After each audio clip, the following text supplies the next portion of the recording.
And we won that seat. Right. With Delmon Baker against Terrence Williams for PNM. We won that seat by a win margin of 14%. So you expect Watson Duke and the PDP to at least bring home one?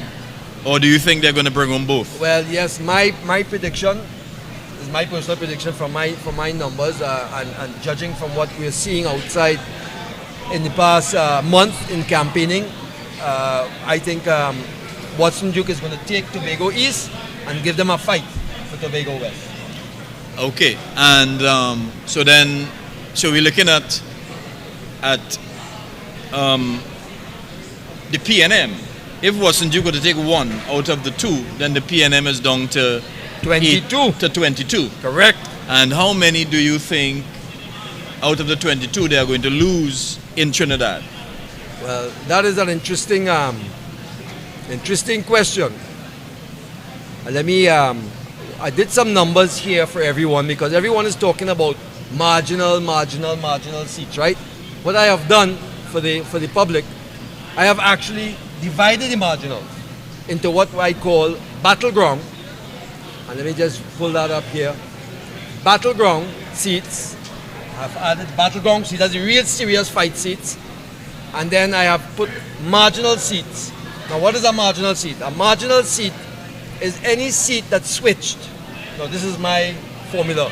Any seat that switched in the past two general elections. So between 2015 and 2010, if they switched, they're marginal, but not battleground. I have 6 seats placed as battleground. And the battleground seats are, and this, in my view, God, and in many's view, is going to determine who takes the next government, who's going to be the winner in this election. And those 6 seats, there are 4 in the East-West corridor and 2 in the Southland. The 4 in the East-West corridor that are battleground seats are La Hokata Talparo, which is from our side, Julian John, battling there. St. Joseph, which is Aloy Hunt. Toko Sande Grande. Tuna Puna. So those are the 4 battleground seats in the East-West corridor. And the 2 battleground Southland seats are Moruga Tableland and San Fernando West. Now the marginals, so out of that 6, we need 3 out of battleground. We need 3 to take them. I'm very confident we are going to get 3 out of the battleground. And there, in addition to that, there are marginal seats.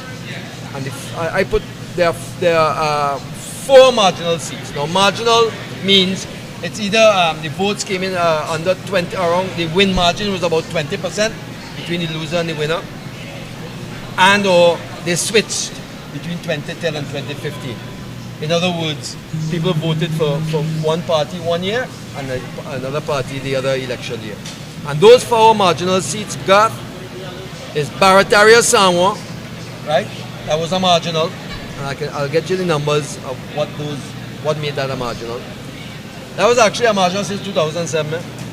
Right. But we are going to hold on. I am predicting we are going to hold on to Barataria Samoa. The next marginal is Shogunas East, which I'm predicting we are going to hold. Surprisingly, Obika, our candidate, Tahaka Obika in Point Forte is making phenomenal gains in Point Forte. Now, Point Forte in 2010 was a marginal, you know. We made it a marginal in 2010, even though we lost it. Obika's father was our candidate in 2010. And the 4th marginal seat is Tobago East, which we expect PDP, Watson Duke to win. Now, even though Point Forte is a marginal, PNM is still weighted PNM because of the last election and the figures over the years. It's still weighted PNM statistically. But I look for a possible surprise here in Point Forte, or win for UNC. So are there any marginals in the Diego Martin? You remember when Rocky Garcia fought in the 2010 Rowley? That is correct. Rowley got maybe just about 800-900 votes, no more than 1,000 votes, more than Rocky Garcia. You're quite right. And when Gavin Nicholas fought against Colum Imbert he got another small amount, less than 1,000 votes. Yeah, in 2010, correct. In 2010, Rocky Garcia. Boy, that was close enough. Rocky Garcia for the COP PP coalition. It's hot in here. Very hot. We lost that by just 13%. We lost that by 1,046 votes. That's right? with Rocky Garcia. With Rocky, 1,046 votes, and Marshall Walker, who is our candidate this year, is very, very popular. The only minus to this is that Rocky has a following that he endorsed. Unfortunately, endorsed the PNM candidate, the Dr. Keith Christopher Rowley. So we are a little worried about in this election. This election, we are a little worried about that. But Marsha, this is a very difficult seat to win because he's the Prime Minister, right? And he's pouring everything, all the money and the kitchen sink being thrown in to win that seat. But Marsha has an outside chance. And you had mentioned the other marginal at the time was with Colum Mbert and Gavin Nicholas. yes, Diego Martin Northeast. Now Diego Martin Northeast went against Gavin. Now Gavin, you know what Gavin? You know how close Gavin came in 2010. Gavin came in he lost by 6%, 463 votes. We were away on winning that seat. But in 2015, there was a very large margin, right? So technically on paper, Diego Martin Northeast and Diego Martin West is still technically swingable. So It is. it's marginal from that perspective, but difficult. We're very weighted PNM as far as the numbers go. So we'll see how as the numbers come in from the different polling divisions.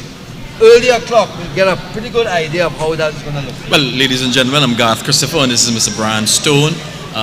We are awaiting the numbers, so we're just having a little chit chat here, bringing some little information, a little history of the 2010, 2015 general elections, and we're comparing them and stuff like that, okay? We wanted to share the live because we are live on Atlantic Computers Media, and of course on all of the UNC Facebook pages, on the UNC YouTube channel, all right? So continue to share the live. Remember to make sure the PNM is looking at our program here, right here, okay, ladies and gentlemen? So Brian, well, the time is now 6:56, and we are supposed to be getting in a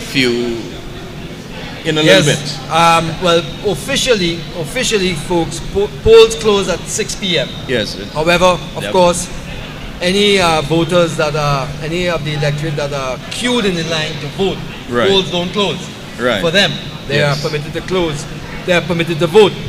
So we would expect that lines, if the turnout is high, which we expect in some of these constituencies, that when polls close at 6, there are still a number of voters. So I would imagine by 7 o'clock they'll be counting. Right. That's a guesstimate. Yeah. Right. So because the process, the voting process was fairly smooth. It had no real delay, unnecessary delay. In my opinion, my experience today.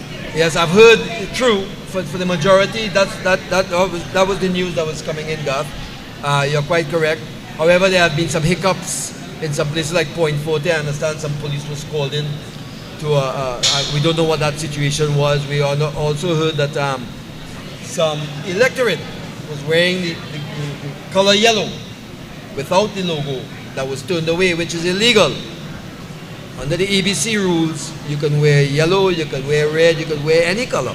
You're allowed to vote once you don't wear the party's logo. Yeah. So people were turned away from voting, and I don't know if they complained and then came back. So there were some issues there, and there was also an issue, we understand, in San Juan Barataria, where the police was pulling over cars checking for license and all, and insurance and all that, holding up traffic, which we found a bit odd to do that on election day, knowing people are rushing to go to the polls. So, Well, you could kind of expect anything from the TTPS, as my view. and know. you have to remember also the Honorable Kamala Prasad Basesan, as political leader of and leader of the opposition, was advising the PNM government months before this election to bring in international observers. Yes, but Brian, do you? And none came in. None came in because the PNM was late and delayed that invitation. No, not late, Brian. They were deliberate. Well, for Not late. lack of a better word, Yeah, deliberate. yeah. I believe so. They were deliberate because I mean, they knew the COVID-19 situation. Yep. They knew that They were well aware of it. they must inform them before, request their presence before, because they had to be quarantined and They it knew. would take some time. So They it knew. was deliberate. And to come with this excuse about funding, I mean, it's ridiculous. And that was nonsense because that was when the Prime Minister Keith Christopher Rowley said that they can't afford, Trinidad can't afford to pay for international observers. That was disputed because under the treaty and the agreement, the international observers were paying their own way. So that was not. I mean, an it's the honest very effort. first time that I heard something like that. So, Exactly. I mean, so he has tried and tried and tried. So, we ought not to be rocked to sleep, really, because we know his intentions and So we know the their question intention is, really God, to steal the election. The question everybody is asking is why. Look, we have a very critical election here and no international observers. Why? Why did the People's National Movement, why did Dr. Keith Christopher Rowley government not allow that to happen? Well, it's simple. He's trying to steal the elections. And We he will doesn't find want, out. no, well, I mean, he will not be able to because the people would go out and vote overwhelmingly. So there's no amount of pardon in them seats, and send your cousin and send your brother and send your auntie to live there and to register. That can't work because the people have spoken. The people have spoken. Well, we hope so, but in tight races, take for example, in 2010, when we lost Diego Martin Northeast by 463 votes. Now, if that was another situation, and we were climbing, a few extra voter padding of 50 families, 50 by 2 is 100, that's 100 votes. That's a lot, That would be 25% of that 463, that's a lot. You see, the thing about it is that the population is totally fed up of Keith Rowley and his enough. lies. We had enough. He's fed up of Stuart Young, fed up of Stuart Young's brother, his father, the fed up of this whole COVID-19 thing where we know that they were just using it as a political platform. So the population more or less were, seeing through them. And I mean, the pandemic leave, they said they're going to give pandemic leave early in the COVID outbreak. No pandemic leave came. Then they spoke about salary relief grant. That didn't come. They spoke about the rent grant, and that too didn't come, and they also lied because they said that they were going to give. They said that they were going to give 3 months rent relief grant, but I do think that happened. No, I'm sure they never give 3 months. They give 2 months. There's no surprise there. Look, we did an analysis of the 2015 PNM manifesto. Now, people vote supposedly based on the promises and policies and so forth. The 2015 manifesto that the PNM. You really think so, Brant? Let me quickly just finish interject. this point. Yeah, but do you think they really vote on these things? No, it can't be because if the people really vote on that, I mean, it's days. It's just days they put out a manifesto. So Yes. even the PNM know that the people don't vote on that, because if the people vote on that, in days they're going to put it out. Well, for those who do and take it seriously, here's a good statistic, a true statistic, a true number, God. We looked at the 2015 manifesto of promises, and 85% of that manifesto was never materialized. 15% of that 15% that materialized, 3% of that 15% was marginal. So they delivered on 12%. Well, I mean, So the point I'm trying to make is that you're quite right. Why did they come out with a late manifesto in 2020? Who could believe? you see, that and they're then gonna to do that, anything and then to that so-called manifesto wasn't really the brain of PNM people, because we have seen that the PNM leaders and operators are very incompetent. They really relied heavily on the team of so-called experts and independent minds that they put together, including Vasant Bharat and Winston Dukaran and this economist from with the COVID recovery team. That wasn't really a COVID recovery team. That was really a PNN's manifesto committee. Yeah, but that was a pickup side. Exactly, It was a pickup side. it was That's a what we call a PNN's pickup manifesto side, right? committee. And they relied heavily on that, and they just said, no, they just wanted to give a printer some money. Because, I mean, how on earth could you come out with a manifesto days before a general election, especially such a critical one? And I think that was a first. No other government really took that long, as I can remember, in Trinidad to come out with a manifesto. What was it, a week before? Days. Days. No, I mean, look. We, That tells you a lot, eh? of course, our great leader, Kamala Prasad Visesa, and soon to become Prime Minister of the Republic of Trinidad and Tobago for a second time, she read out our plan as the response to last year's budget. So our stuff, our information, our projects, our plans for 2020 and beyond were right there over a year now. Well, it was very clear when the Honorable Kamala Prasad Visesa was bringing out piece by piece the 20-point plan or manifesto, that there was serious thinking behind it, and it was very comprehensive and detailed. Well, we didn't get to all the detailed numbers, because a manifesto is not for that. But showing very clearly to the public what the plan is to take Trinidad from the chaotic, failed state situation that we're in under this PNM government, to move our country forward and provide for the people jobs, build the economy, the energy sector. Listen, our energy sector, God, that we have depended on and was proud of for decades, is almost just completely destroyed. Look at Point Lisas, our proud Point Lisas. How many factories? I think it's 11 industries that's closed now. Of course, and is worrisome. you are hearing Brian and I talking. This is not a talk show going on, although there are two Facebook talk show hosts, Brian from the Pathfinder and yours truly from God Christopher from No Borders. But what we are doing here this evening is we are live at the United National Congress's election headquarters in Couva South, and we are here to bring to you the live results of the 2020 general elections, which was held today, of course, August 10th.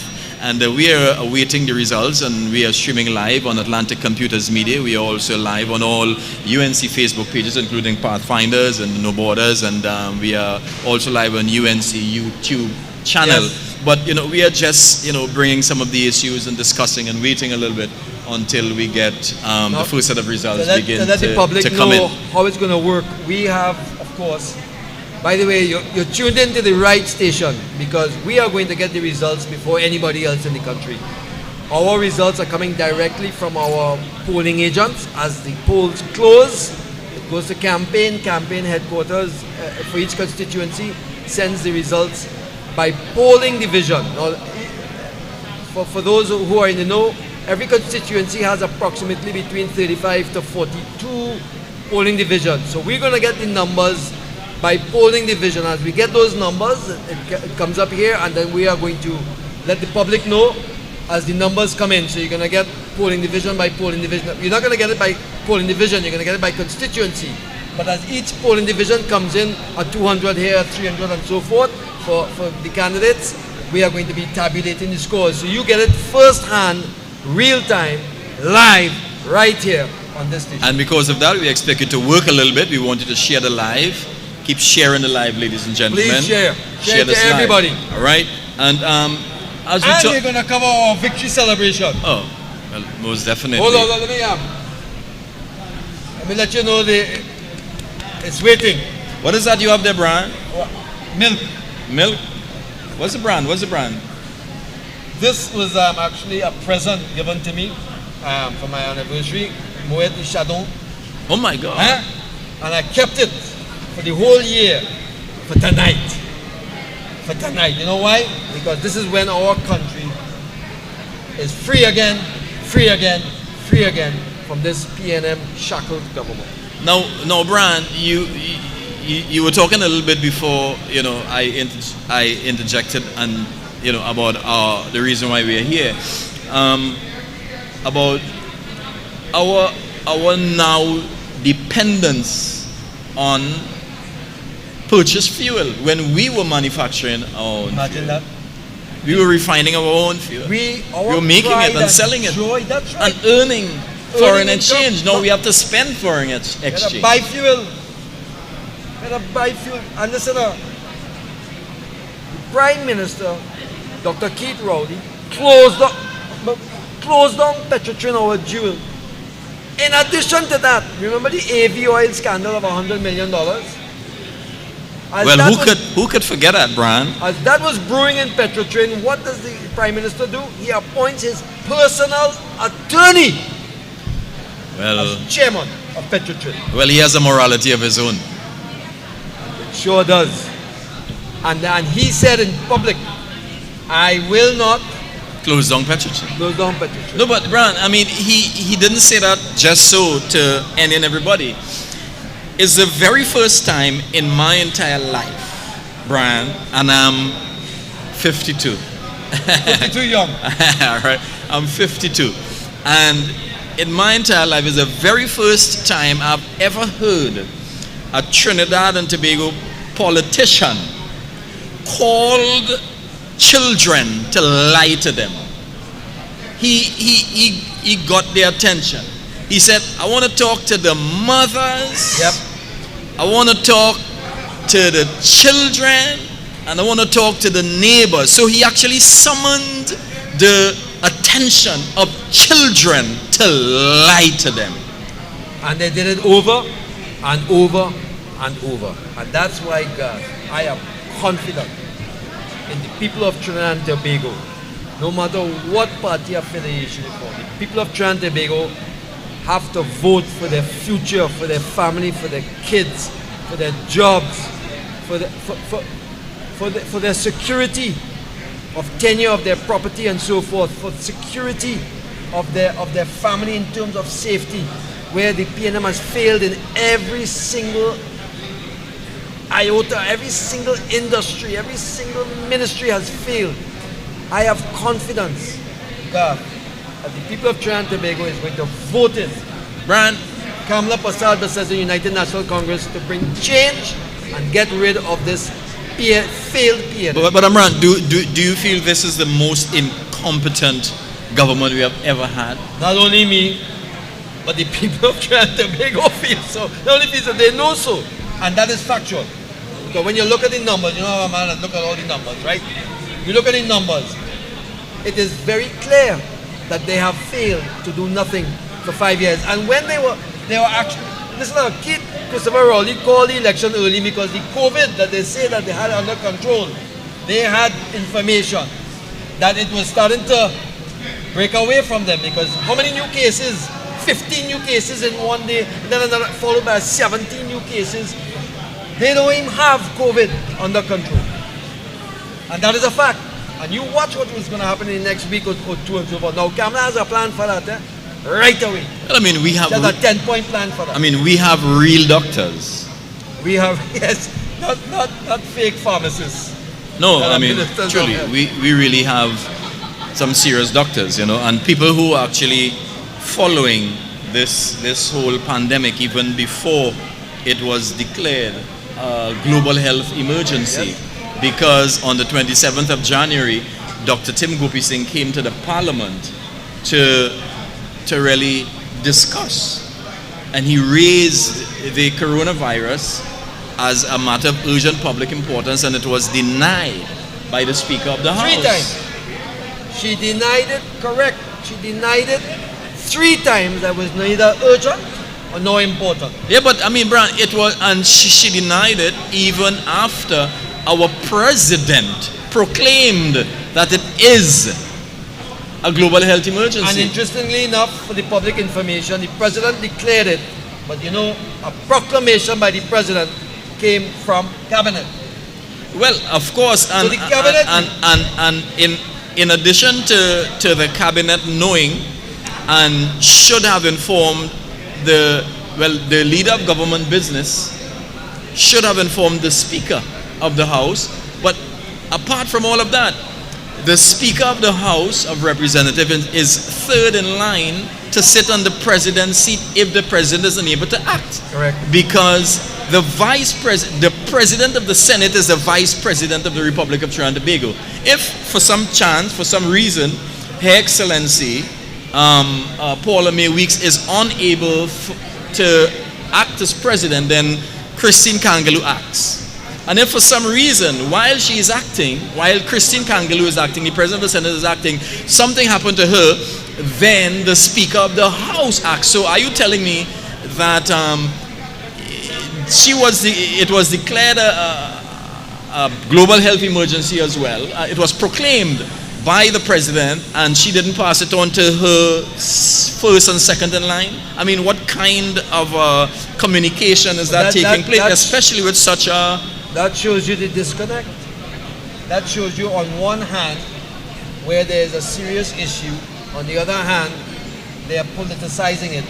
Hey, keep it down, keep that low. So for political reasons, the public of Trinidad and Tobago was put in danger. Yeah, but I mean, And at so why then is Keith Rowley and is saying that and having people believe that they handle the COVID and they're literally telling the population that they saved our lives. And the thing about it is a lot of the members of our population really believed it then. Yes. But you see, for 4.5 years, Gav, they had no success in anything. And as a matter of fact, when we beat them in local general election in 2019, as you know, we were gaining momentum. And then January came around, and the fantastic job that Jolene John was doing in the East-West corridor, momentum was building, they got scared, and then this COVID hit. So they decided to make this their one and only last stand. And it gave them some breathing room.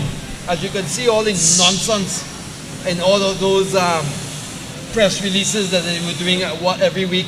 They were not testing people in Trinidad and Tobago. They were not testing. And then they came out with this false report that was written by a student from Oxford University saying that we were number 1 in handling it. But and then now the report came out, official report, that we were one of the lowest 10 in the world for testing. But Brian, what the question that went through my mind when they said that they are number 1. I was asking myself, okay, you are number 1. Did anybody come to you and ask you, hey, what are you doing, boy? Help me? That's nonsense. So it made absolutely no sense to me. Nonsense. You know what I mean? But in addition to that, I mean, how could you say you controlled this outbreak, but that you were so responsible and you were studying the science and stuff like that? Woo. And these people actually brought in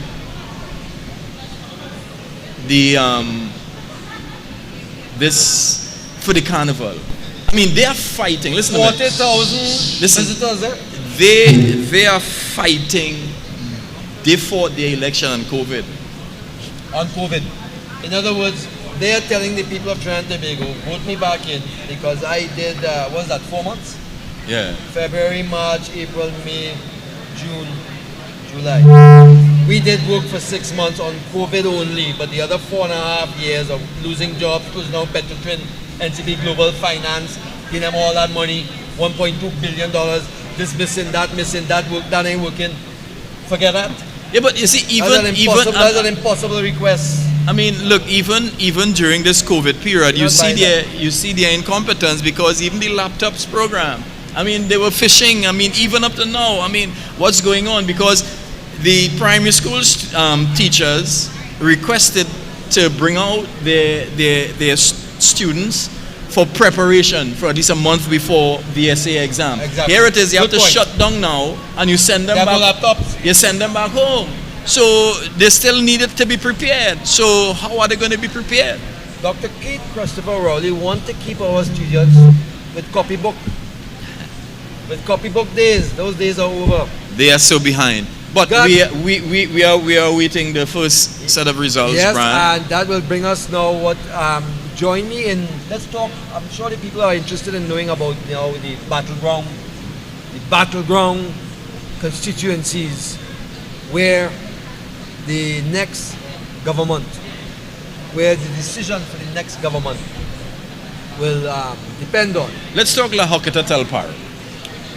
Which you have spent a lot of time, Gat. You should, and I would like to get your feedback. I know you spend a lot of time working with Jolene in all the phases in La Hoqueta Telparo. Sure. Before I start with some numbers, I will bring in some numbers as you go along. And I walked with you guys for a few times. Oh, definitely. And before I give you my observation, tell me honestly what you saw. And I'm going to tell you something what I saw, the football match. Anyway, go ahead. Well, What you I observed. saw a woman in the person of Jolene John, who been working in the constituency for about 2 years, so she's not new as such. Okay, we have our first set of results. Princess Tong is Princess coming Tong, in. we have Barry Padarat, 880 votes. Babu Lal for the PNM, 353. And who is that? Inshan, we have maybe an independent, and we have a PEP, Kim Young Lu, 000 votes. Kim Long Yu for the PEP, 000. Babu Lal, the PNM, 353. And Barry Padarat for the UNC, 880. You know, that's Princess Tong. Barry Padarat is the incumbent member of parliament, and he is in front. He's leading right now. So Barry Padarat, for those of you, the results have started coming in. Barry Padarat of the UNC, 880. Babu Lal, 353. Kim Young Lu of the PEP, 0. And Inshan of whatever, maybe an independent, 0. So that's our first set of results coming in. Interestingly, let's talk about this. Princess Tong came in. What Yes. we will follow up. Princess Tong is, of course, one of our safe seats, and Barry won that in 2015 with a win margin over the PNM by 111%. That is looking like it's going to repeat, because those first numbers that came in, Barry is 100%, a little over 100% ahead of the PNM candidate. So we expect that to be a blowout, of course, for the United National Congress. And in 2010, Nella Khan, our UNC candidate, won that by 180% win margin over the PNM candidate, win by 9,000 votes. We expect Princess Tong to have at least 120% or so win margin over the PNM, and it looks like that is exactly what is going to happen again. But that's just one. But we're not sure if that's 1 or 2 PDs, right? That's Right. They're not telling us how many PDs, but that is the first set of the results to come So, in. ladies and gentlemen, that's the first set of results we had in. So, those of you who are viewing us on Facebook, we want you to share the live, because we have just started getting the results. So, share the live to everybody so that you all will be first to see it. And we just jumped from 2,200 viewers to 2,600 we're building. viewers. Way to All go, guys. So Way to continue go. sharing the Keep live, sharing. ladies Thank and you. gentlemen. And we are here bringing the live coverage. Ball, my ball. Just vote for my those vote. history buffs, it was Subhas Pandey that won that seat in 2007. Of course, convincing. Right. So, But we'll So get our back to first- La Hokita yes. and we'll talk about you're going to give me Yes, your views. yes. Jolene John, On your observations. came in there 2 years ago, showing the people, listening to the people. And then she decided, she started rolling out not what she came in to do, but what the people wanted. She was a listener. Of course. She listened. And I was there and she was listening to the people. listen, I sat down and I've spoken, I love to go on the ground and talk to the young people. Yes. And I've listened to them, and they were so appreciative and happy, and they respected so much exactly what you said, Brian. Jolene John listens. In addition to listening, she is a woman to her word. She does not make promises, but she just gives you her word. Funny how you mentioned It's that. different, eh? Funny how you mentioned that. Now I'm going to tell you something. I didn't walk there as many times as you did. But there was one occasion. And you and I, remember we went to the corner there and we met some of the Yes, local yes. folks. Well, if you may recall, one of the people, one of the youths there said, and I asked them, what is your opinion of Jolene John? And that's one of the things that he had mentioned, God. He said, listen, she never promised us anything. I said, no, she didn't. I said, no. She gave us her word. There's the difference. Yeah. Hey, we have some more results coming in, God. Yes, Barry Padarat, he jumped a little by about 200 or so. He's now 1,015, and Babulal is 500, and Kim Young Lu of the PEP is 17. So Barry Padarat jumped about 200. He's now 1,015, and Babulal of the PNM is 500, and Kim Young Lo of the PEP is 17. So Barry Padarat, the United National Congress candidate, and he's the incumbent for Princestown, is way ahead by at least 100%. Yes, that over win margin is the consistent. PNM That is and expected. closest rival.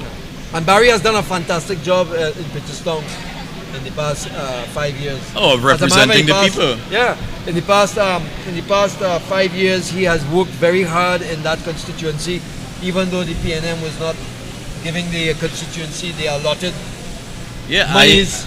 I they're actually supposed to saw Barry Padarat at the side of the road when people burning tires, and you don't normally see MPs doing that. Exactly. Especially in a stronghold. He's a man of the people. You know what I mean? Yes.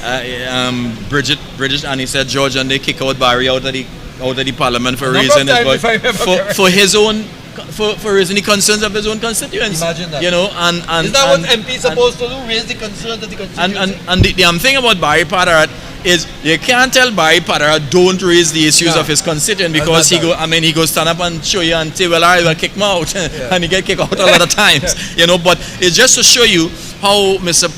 Barry Padarat, is so into his responsibility And of it- representing and his people. It follows God, the Honorable Kamala Prasad Bassessa's example, and she has always said it. And between 2010 and 2015, she proved it.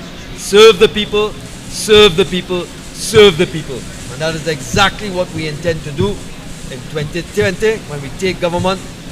We're reversing what the PNM have done, because they have served themselves, served themselves, served themselves. Yeah.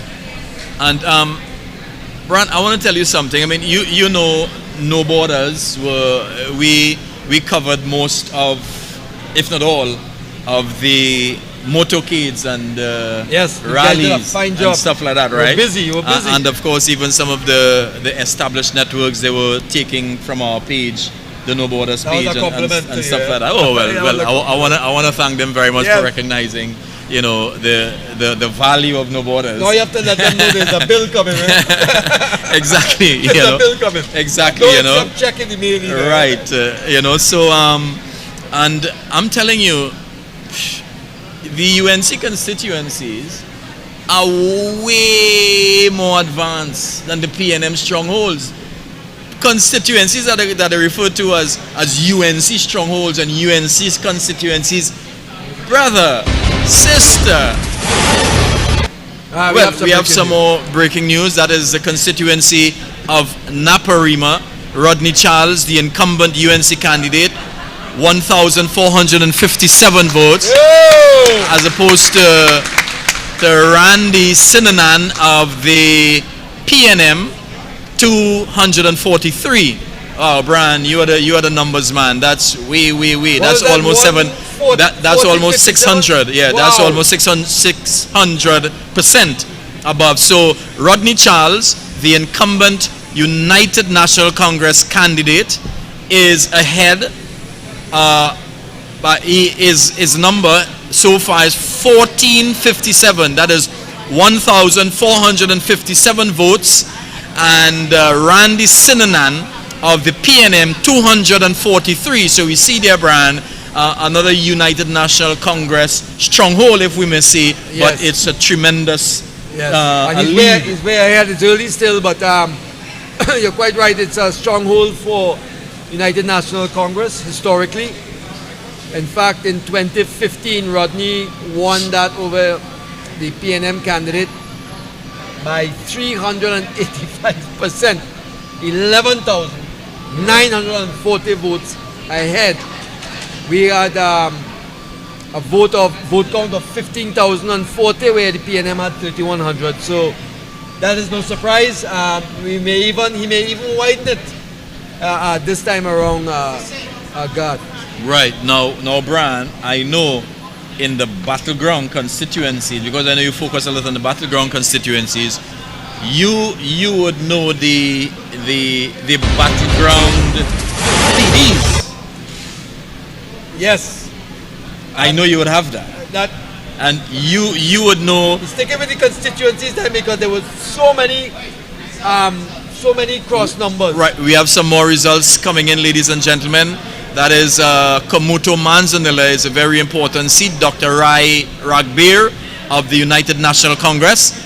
He is in the lead so far, 1,116 votes to Rodney Lochan of the PNM, 476 votes. And of course, we have Anthony Henry of the PEP. We don't 0 votes. And we have Christopher Matura of the THC, 0 votes. So again, Dr. Rai Ragbir, he is a UNC candidate for Kamuto Manzanilla, and his vote count so far is 1,116 to the PNM's candidate, Rodney Lochan, who has 476 so far, and the other two candidates, they have 0. So there we go again. Kamuto Manzanilla is in the UNC corner. This is very interesting, Garth, because that's a huge lead. That is a huge lead. But of course, Brian, we need to consider the polling that came, the polling divisions, yes, what you call that it. That could be a very strong PD that came in, right. Typical UNC. But just to let the public know, in 2015, our candidate, Christine Noello Hossain, brought in that constituency with a 38% margin. We won by 3,179 votes over the PNM candidate. The total vote count was 11,461 for UNC, Christine, and 8,282 for Bharat Lochan, which was the PNM. We expect to win that one. There have been some margin. Now, if you remember correctly, what has happened in Sangre Grande, the EBC has moved some of the stronger PNM polling divisions over to Kamuto Manzanilla. Right. So we're going to see what kind of effect that has. But in 2010, Colin Paratap had a larger lead over the PNM with a UNC victory, and we won that by 5,900 votes, a 83% win margin. So a 5,900 vote win over the PNM in 2010 and a 3,179 vote win in 2015. I expect at least a 3,000 vote win in 2020. Right. So you expect somewhere around the margin of 35-36% win margin in the 2020 general election. Or greater. This is my expectation. This Right. is how I am seeing it. Those numbers come up. Now I don't know what effect those other PDs that moved the EBC moved across. We're gonna find out. But Right. we Well, should- you we know, should win that. We're going to win that. yeah, those who are And Raj, Dr. receiving. Raj, for those, he was a candidate that some people had mentioned that they really didn't know Dr. Rai. I know Dr. Rai very well, and he was a man, very deservingly to get the candidacy. He has put out a lot of free clinics. Oh, a lot yes. of free clinics. Oh, Here we yes. go with some more numbers. Yes, again, Princess Tong is up again. Barry just jumped by maybe about 200 votes or so. Barry Padarat, he's now 1,294 as opposed to the 1,100 or so we had just a while ago. And Ms. Babulal has increased by 77 votes with 577. She was just 500. And the PEP, Kim Young-lo, remained at 17. So we see Barry constantly, with every PD comes in, he is increasing his vote count. We see that he's over 100% again. So your win margin, Bran, is by and large kind of consistent. Yes, it looks that way. Yeah. And getting back to Komoto Mantanilla, Garth, Dr. Rai Ragbir, what a wonderful man that is. He's a medical doctor. Oh, yes. And as you know, he has put on free clinics for the past decade. All free, doing a lot of community work. Mr. Ragbir is 54 years of age. He graduated as a medical doctor from the University of West Indies and completed his postgraduate studies at the family medicine in the UK. A very, very educated man, a very, very nice man, and a man of the people. So Raj, you're going to bring that seat in, pal. Yeah, and Komoto Manzanilla, that's Dr. Rai Ragbir. So we have had about 3 seats coming in so far, Brian. They're going to start coming in fast just now. Oh yes. So we're going to run off these stats quick. Now, Right, so it is now 7:36. Ladies and gentlemen, those of you who are viewing us live on Facebook and who are listening to us, all right, maybe in wherever else, I'm Garth Christopher, this is Brian Stone. We are expecting Anil Roberts in a bit. Yes. He's up in Toko handling some business, I think. Yes, he doing, is. attending to some very serious matters. And we know that we are going to have a grand time here tonight, Brian. Garth, a feeling. Remember local government elections when we handled it and the scores were coming? I'm feeling excitement in the air. Feeling excitement, energy. You see, I don't know why some people are still wondering, if we are going to win, I mean, a lot of people thought that the local election they would win and the PNM go win, and they want to know if we would have win. Listen to me, ladies and gentlemen. It's a foregone conclusion. We have won this election already. I'm sure about that. I feel so. I'm sure about that, all right? But we are just waiting for the numbers to come in so that we can prove that to you. Okay? That is your prediction, right? And most That's your definitely. prediction. Yeah, at least 24 seats. Well, look, here's what I have. So you're looking at 24. At least, yes. Right. At least. Now, folks, we're having some fun here. We all don't know exactly what's going to happen, but we look at what we see. We look at some of the numbers and what people are saying, what we're observing, and the discontent that the general public has with this failed government. So we come up with some numbers. Now, 24. I ain't putting you on a spot. Then I can do the same. No, you can put me on a spot, it's not a problem. I don't mind being on a spot. Got easy, He's no borders. He's telling you like it is. So give me your conviction. We have 18 seats, right? Now, you feel as I feel we're going to hold on to our 18. Oh, yes. Right. We have some breaking news coming in, Brian. So you know what? Don't put me on a spot. We have jumped to Barry Padarat now of Barry is a runaway? Barry Padarat 21 89, that is 2,189. With Ms. Babulal of the PNM, 1107, that is 1,107. To the Kim Young Low of the PEP, 46. So, Mr. Barry Padarat, Brian, as you have predicted all along with your win margin, he's continuing on the trend of the 100%. Yeah. He won the last time by 111%, you said. Correct. But he is still there. He Yeah. is still on that trend of Now, 100%. you saw Babylon, the PNM candidate jumped from 577 to 1,000. Yes. That tells you a strong PNM PD area came in. Yes. But as you can see, figures don't lie. The typical margin of 111%, 100% is still being maintained. And that is, I expect that to be consistent. So what that tells me, and I mean, I'm not a stats man, I'm just the simple guy here, right? Me too. Right? You could perhaps tell me, does that reflect, let's say, an equal amount, even though it's a PNM strong PD area, yeah. Maybe it's a Barry and the UNC got an equal amount or very close to what the PNM got, even if it's a usually strong, because they maintain the same 100%. That's a good question, but we don't know the actual PD scores per PD.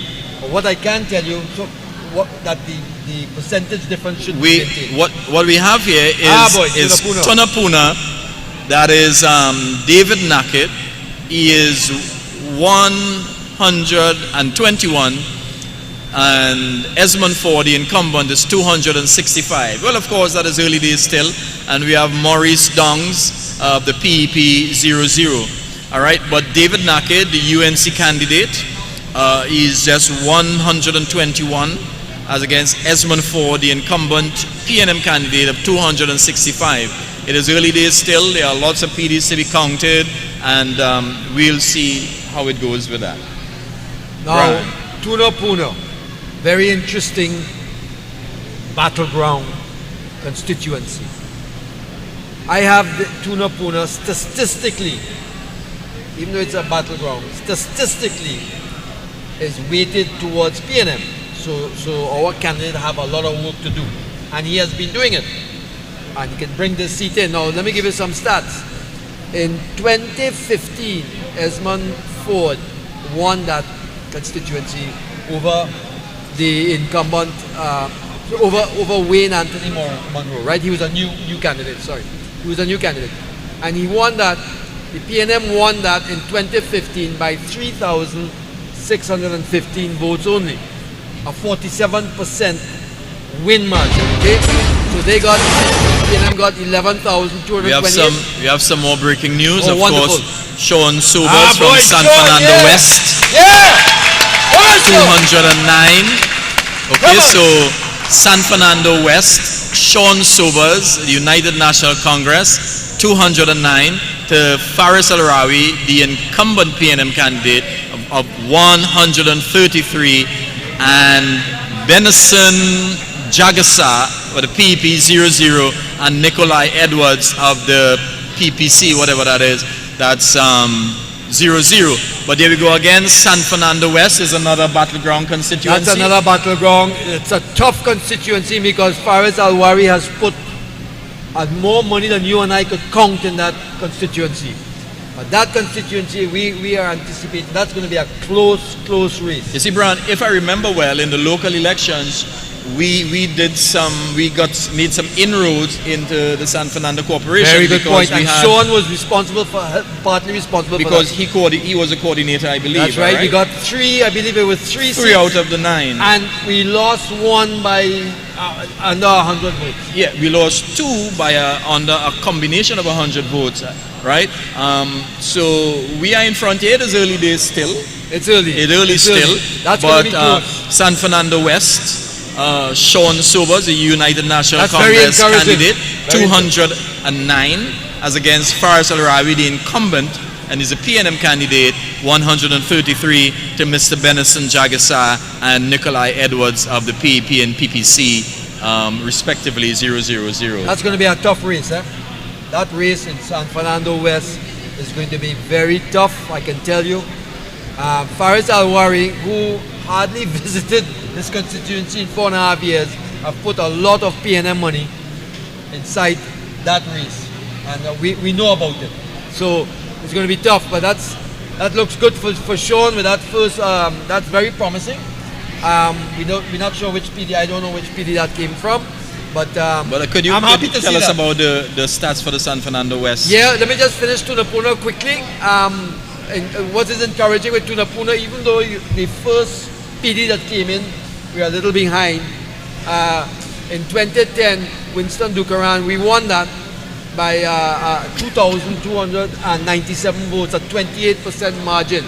So Tunapuna, now even though Esmond Ford, and I can tell you Esmond Ford, the general consensus is that, well, people like he's a nice guy, but he has done very little for the constituency.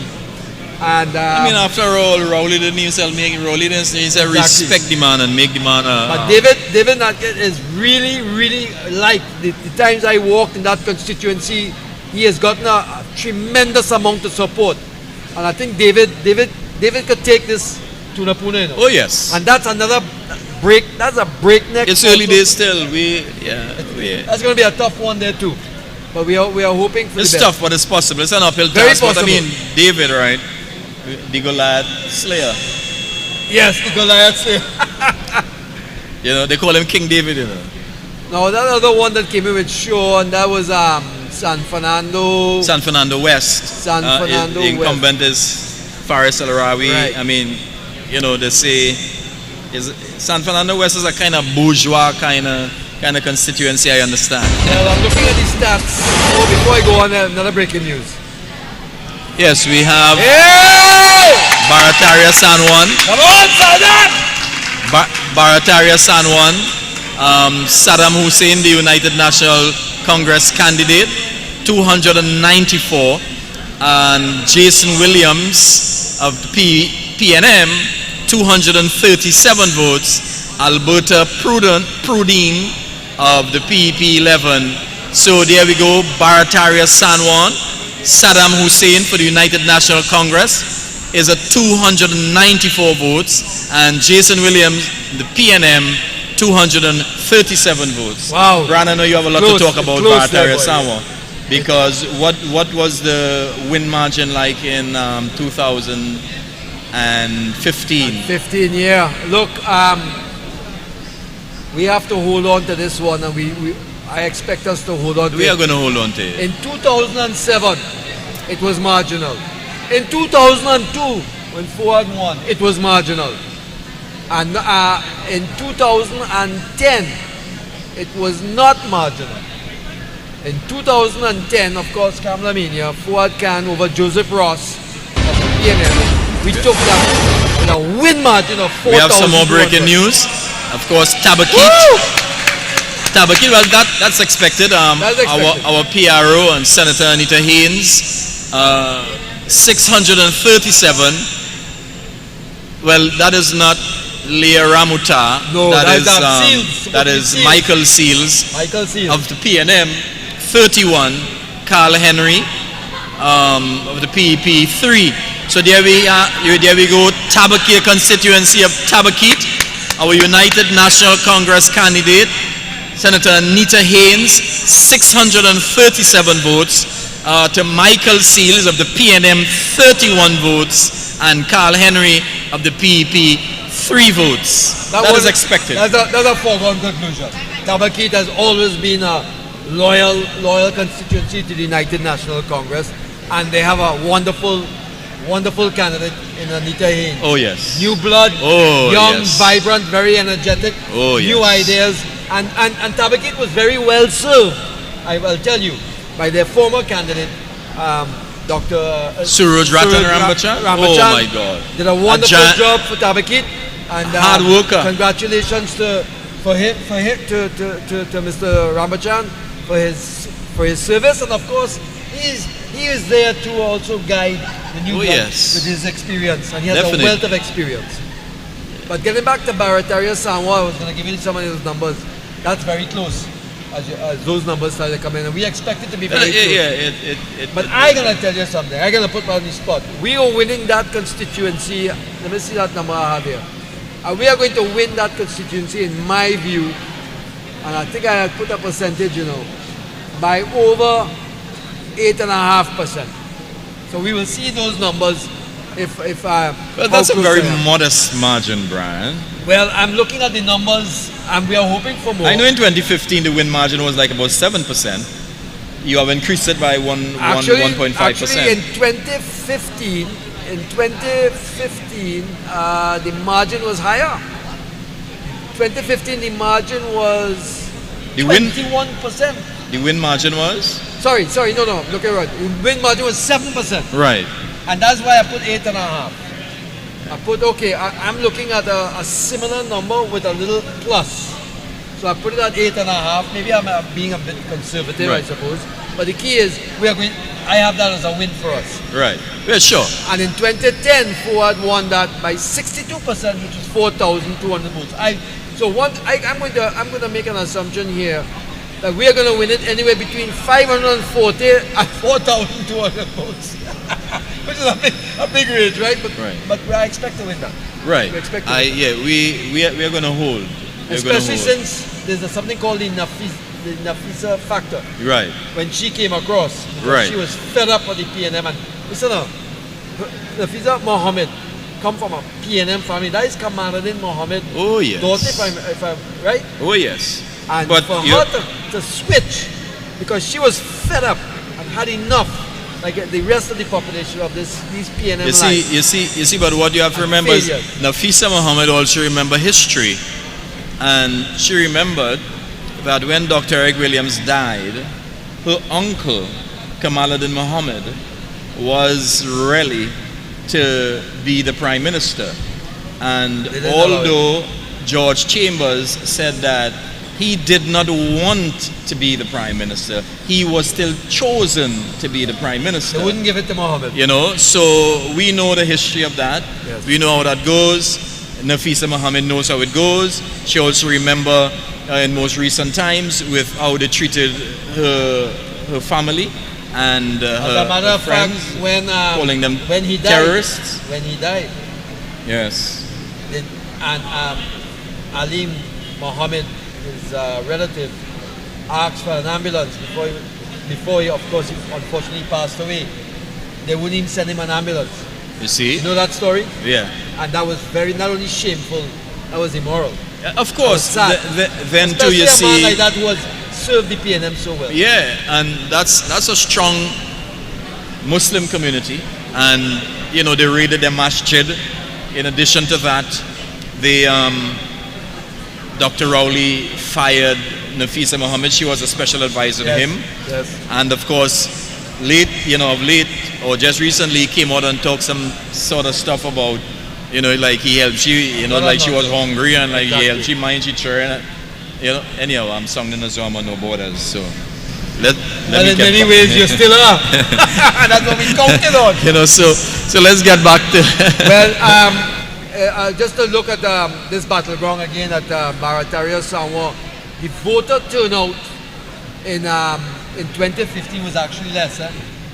It was 66% versus in 2010 70%. And I expect in Barataria Samoa, again I'm making a prediction that we're going to be closer to the 70% turnout. definitely.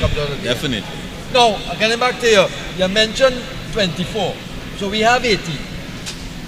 We're going to hold the 18. So Yeah. give me your vision of where the next 18 and 24, like 6. Where are we picking up the next 6? According to No Borders, God Discipline. In fairness, I'll give you mine after. La Oqueta Talparo. La Hoqueta Talparo. We agree on that. We are going to pick up Nabila Green. Toko Sandy Toko Grande. Sandy Grande. I agree with you. We are going to pick up Muruga Tableland. Muruga we got. Gypsy is a failure there already. Most definitely. We are going to pick up. Now there's potential voter padding there with the new housing, eh? Yeah, but I just yeah, let you know. that's- yeah, I think there was 800 houses. yeah, it's Now- all over for. Now, Maruga Tableland, before you go on, Maruga Tableland, boy, that was close. Before you go on, I'll just mention a stat here. Where is that? Maruga Tableland. Maruga Tableland in 2015, God, we lost that by just 533 votes. Yeah. Now, this is where I'm a little concerned with the housing that was putting on the potential voter planning for 800 houses. Mommy and Daddy voted like 1,600. So we're going to see how that plays out. But I expect, as you do, that we're going to bring in Maruga Tableland. So that is 18, 19, 20, 21. That's what we know. St. Joseph. St. Joseph. We have Alois. some breaking news here. David! Well, it's expected. Well, Oropouche West. Well, we have some more breaking news, ladies and gentlemen. Oropouche West. Dave Tanku of the UNC, 2,063 votes. Or Leah Ramuta, 117. And Sasha Ali of the PEP, 39. So there we go. Oropouche West, Dave Tanku of the United National Congress, 2,063 votes. Huge. As against Leah Ramuta, 117, and Sasha Ali, 39. Brian, that's a huge margin. As But a is knockout, it expected? As expected, yes. That's one of our strongholds. The last incumbent for the United National Congress, Vidya Gayadin Gopi Singh, won that in 2015 by a margin of 190%. Yeah, but Brian, if we were to follow this, I mean, we don't know. I mean, you know, with the PDs think coming Dave's as you gonna are get more. some saying. Dave's gonna I get mean, some more. This is ridiculous. Yeah, Dave gonna blow this out. Yeah. Dave Tanku is a hard-working man, a hard-working UNC man. Dave has been in this party since the 80s, and he was the general secretary up until he became candidate. You see, what a lot of people He do. has, let me just mention about Dave Tanku. He has earned that candidacy. Well, most definitely, because what a lot earned of it. people didn't really know about, what they don't know about Dave Tanku, is Dave Tanku supporting this party and a loyal member of this party Loyal. for so long that Brian and viewers, Dave Tanku, long time when he was younger, used to be packing chairs after meetings. You know the man.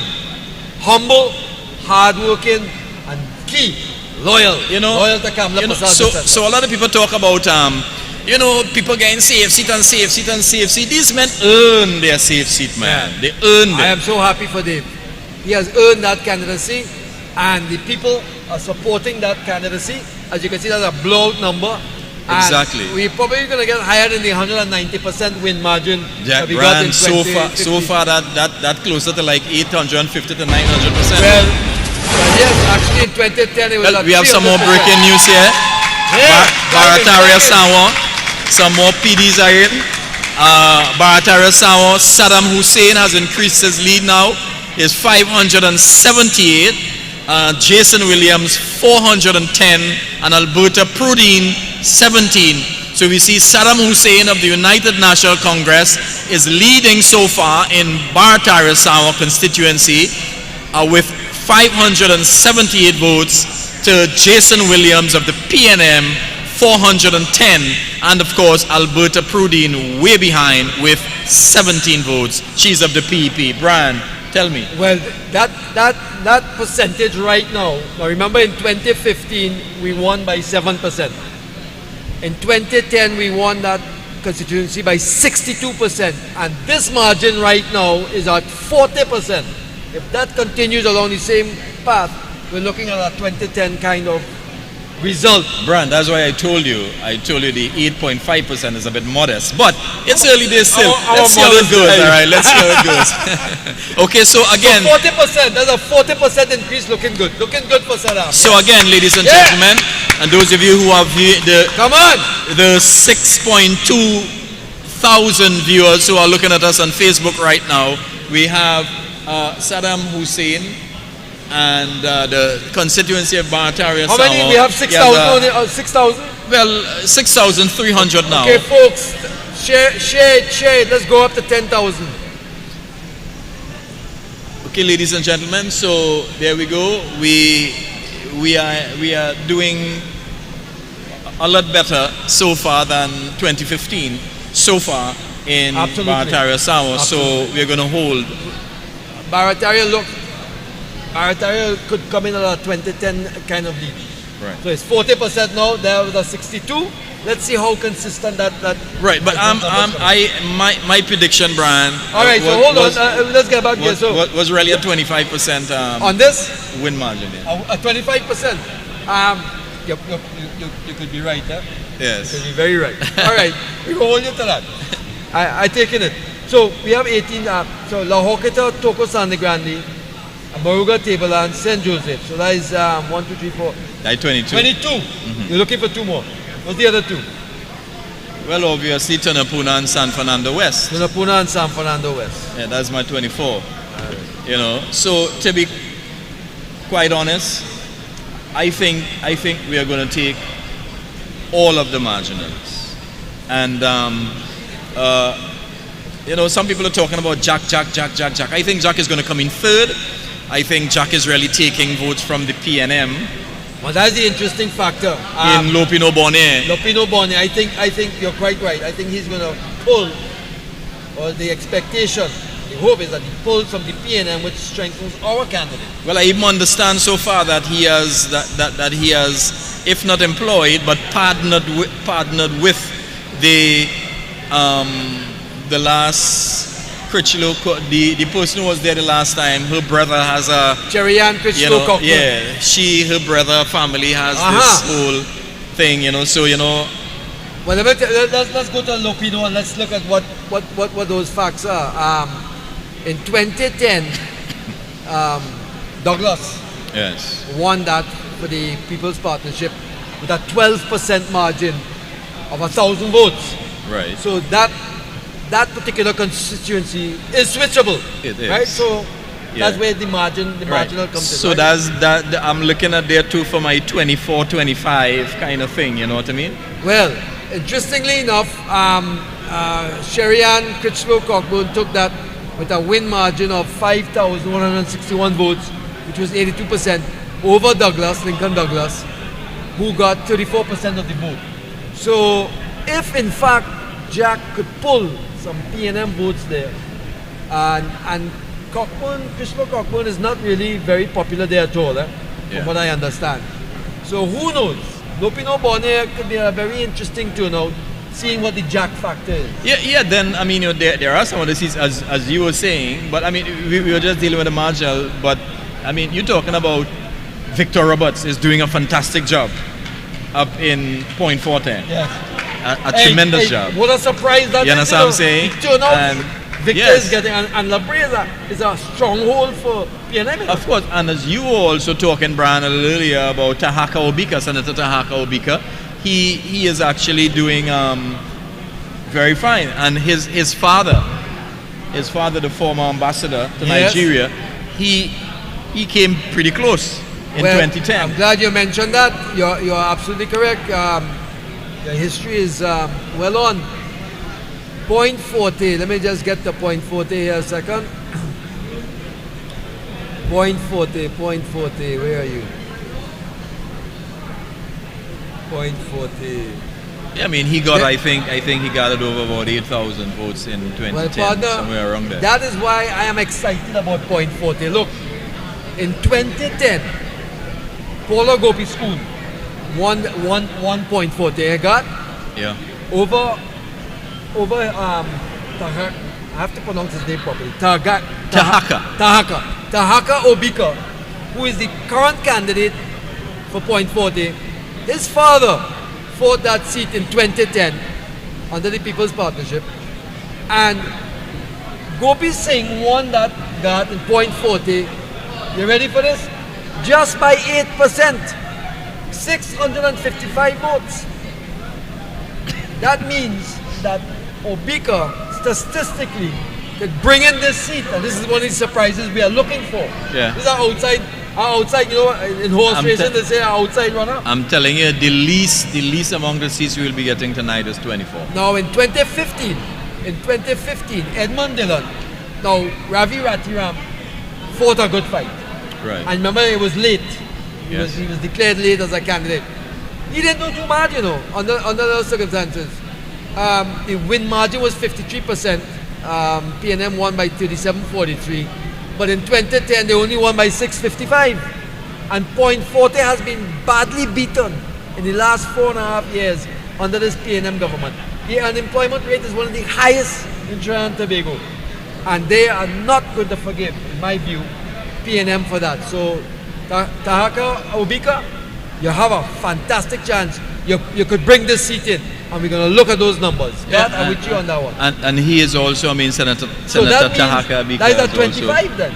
Yeah, thereabout. I'm predicting 24-25. You have some contingencies if one don't come in another Exactly. one, right? I'm saying 24-25, that kind of thing. At least 24. It definitely can be more. Well, I'll tell you what I did, so that you're not the only one that's going to be put on a spot. I did it in a different way. I have a maximum, minimum, and mid-range. For the maximum I have is 26, which will give us 26 seats, PNM 15. Actually, PNM minus 1, we get 26, PNM 14, and Watson with 1 in Tobago. A minimum of 21 and a mid-range of 23. You said 24. We have some breaking news here with Diego Martin West, Marsha Walker of the United National Congress 148. That's Marsha Walker of the United National Congress 148, where Keith Rowley, the incumbent and Prime Minister, 456 votes, and we are seeing that it's projected as a PNM seat. That's Diego Martin West, Marsha Walker, the United National Congress, 148 votes, Keith Rowley of the PNM, 456 votes, and Dexter Nichols, of MND, 5, and Zafir David of THC. So many parties, I don't even know them. Zero. I'll get for the first time about THC and all. I'll get to the name so that we just pass it on. But okay, you see 456 and 148. That's our almost 250% lead. Right, and that is consistent with 2015. Keith Christopher Rowley won that over the PP candidate Avanel Hector. Yeah, by 277%. Right. Which was 9,444 votes. But I am predicting that is going to close. Yeah, he's not. Even though that is a very large range right now, I am predicting that she's going to make some headway and close that gap. But of course, as you know, that is considered a PNM stronghold, right? So there are no surprises there. Well, but I'm expecting her to close that gap. Sure. So again, Diego Martin West, Marsha Walker of the United National Congress, 148 votes, and Keith Rowley, an incumbent Prime Minister, 456 votes, and Zafir David and Dexter Nichols, THC and MND, respectively 00 and 5. And Garth, for the folks out there, to give you an idea of how difficult this has become for Marsha to, in 2010, came within a We have some more breaking news here. Kamuto Manzanilla, Dr. Rai Ragbir is ahead by 2,001 votes. So Dr. Rai Ragbir of Kamuto Manzanilla is 4,887 votes to Rodney Lochan, 2,886 votes, and PEP and THC 0000. So again, Dr. Rai Ragbir of the United National Congress is ahead of his PNM rival by 2,001 votes. 69%. A 69% lead, our statistician has said. That is the constituency of Komuto Manzanilla. So, Brian, that's a huge... Yeah, looking at a 2010 type of result, where we won that by 83%. 83%. And he's at 69% 69%. already. Well, it's coming in fast. Woo! Oropuch West. Baby! Dave Tanku, again, he has increased his lead by, my God. Dave Tanku is 3,211 votes to the PNM 178 votes and the PEP 50 votes. That's a blow. Leah Ramuta of the PNM 178 and Sasha Ali of the PEP 50 and Dave Tanku of the UNC 3,211. And of course, our live viewership has also increased to 7.2 Ks looking at us live. We're going to make some history tonight. So, ladies and gentlemen, the numbers are starting to come in a little faster than usual. And there we go again. Yeah! There we go again. Saddam, there we go again. Barataria Sawan. Saddam Hussein leading 1,284 to Jason Williams 859 and Alberta Prudine 28. But ladies and gentlemen, Saddam Hussein, the United National Congress, is increasing his lead, and so far we can safely say he's about 400 and don't blame me, all right, a little bit, a little more votes, all right, but over 400 votes. Saddam Hussein is in front of Jason Williams. That's a lead now extended with a win margin so far of 49%. There we go. 49%. Where 2015 was a 7% margin, 2010 a 62% margin win. We're at 49%. This looks very good for Saddam Hussein. Yes. Very, very good. Saddam is not on Palanson tonight. He's on business. So, ladies and gentlemen, Barataria Sawa, it's what we call a swing seat, brand. That's how you refer to it. This was a battleground. This was a battleground seat. Yeah, because in 2015 we only won this by 540 votes. Right. So a battleground constituency. And right. Saddam is 49% ahead. This is very, very positive. Over 400. Yeah. Over 400 votes. Maybe 423. But this guy Jason Williams is not even known to the area. You know, he's a what is he? A DJ or something? Well, he's one of the. The pickup side. Yeah, those they just wanted to put a youth kind of thing. Yeah, I'm sure he's a nice guy, but when it comes to member of parliament, he's nowhere near. Yeah, I mean, not even qualified. I mean, he really started off badly. He went in. Imagine the guy went in talking about OPVs and that kind of stuff. I mean, OPVs still, you know what I'm saying? Well, I remember his first invite for the constituents was a party. But I'm telling you, and then we have some more breaking news coming in, ladies and gentlemen. That is Shogunas West. Wow. Shogunas West, Danish Rambali. That is 6,965 votes. That's almost 7,000 votes to Raquel Bissoon, 505. And Rahman Ali of the MNV, whatever that is, 47 votes. So Rahman Ali of the MNV, 47 votes. Anish Rambali, 6,965 votes, and Raquel Bissoon for the PNM 550. Brian, that's a whipping. That is a total whipping. Not domestic violence, but a whipping in politics. But that is expected. We won that by almost 700%. in 2015. Well, we have Dabadi O'Meara, ladies and gentlemen, and it's a pretty close race. That is the UNC Maurice Yes. Hoyt, Yes. 132 Come on, Morris!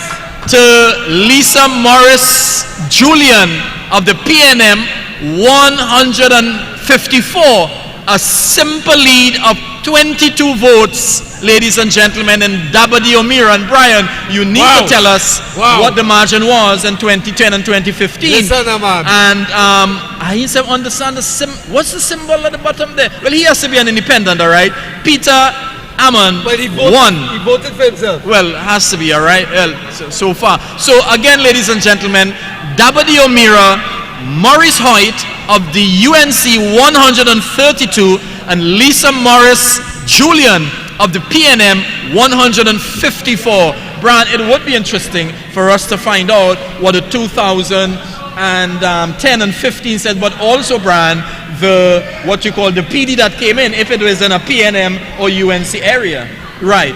Well, this is very encouraging, God, because this is a constituency that is heavily weighted PNM statistically.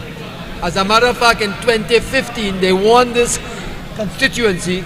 Ansel Antoine won this constituency by 107%, which was 6,696 Brian is votes. coming in fast and furious. Brian, this is almost Bring it on. Bring it on. 100. This is almost Whoa. a 100% lead for Saddam Hussein in Barataria Sawa. Wow. Because Saddam Hussein is now 1,984 as to Jason Williams of the PNM 1,080, ladies and gentlemen, and of course Alberta Prudine 37. You know, I must mention her, all right? Yes, of course. I have to do it, all right? Of course. Protocol, you call it, Protocol. right? So Barataria Sawa, Saddam Hussein of the United National Congress 1,984 to Jason Williams of the PNM 1,080 votes. Brian, that's a huge margin Huge so margin. far. And that's telltale of that we are going to hold all of our 18 seats without question. And that percentage lead is 83.7%, which equals the lead that we had in 2010 results. Wow. And if that type of lead matches the other constituencies, Yes. this is going to be a But wonderful win. I am actually United National eager. Congress. I'm actually eager to see. I'm energized here. I'm getting energized. I'm actually eager to see Shoguna's Well, listen, East. I want to get back to Dabadi O'Meara. Go ahead, Brian. This is good. This is very encouraging news because Dabadi O'Meara in 2015, Ansel Antoine won that by 107%. And in 2010, that's when Anil won it by 16%, with 1,343 votes. And Maurice Hoyt, I think, what was that percentage there? That was just a couple points. Yeah, The PNM was ahead. the PNM Julia I want Morris to see, was just I like want about to 22 see a few votes more before. PDs come in Yeah, to see definitely. what kind of numbers that is. Yeah, To we see gotta. if there is. It's Yeah, it's 'cause that could looking. be a UNC type of. It's PD, heating we up don't a know little bit. It's looking a little interesting. It's starting to, look nice. yet. Well, I like that. It's starting Boris, to look listen, nice. man, it's looking good. And Brian, and our listeners and our viewers, we are now at 9,000 on our live. 9,000 people are looking to us live. Thank you, folks.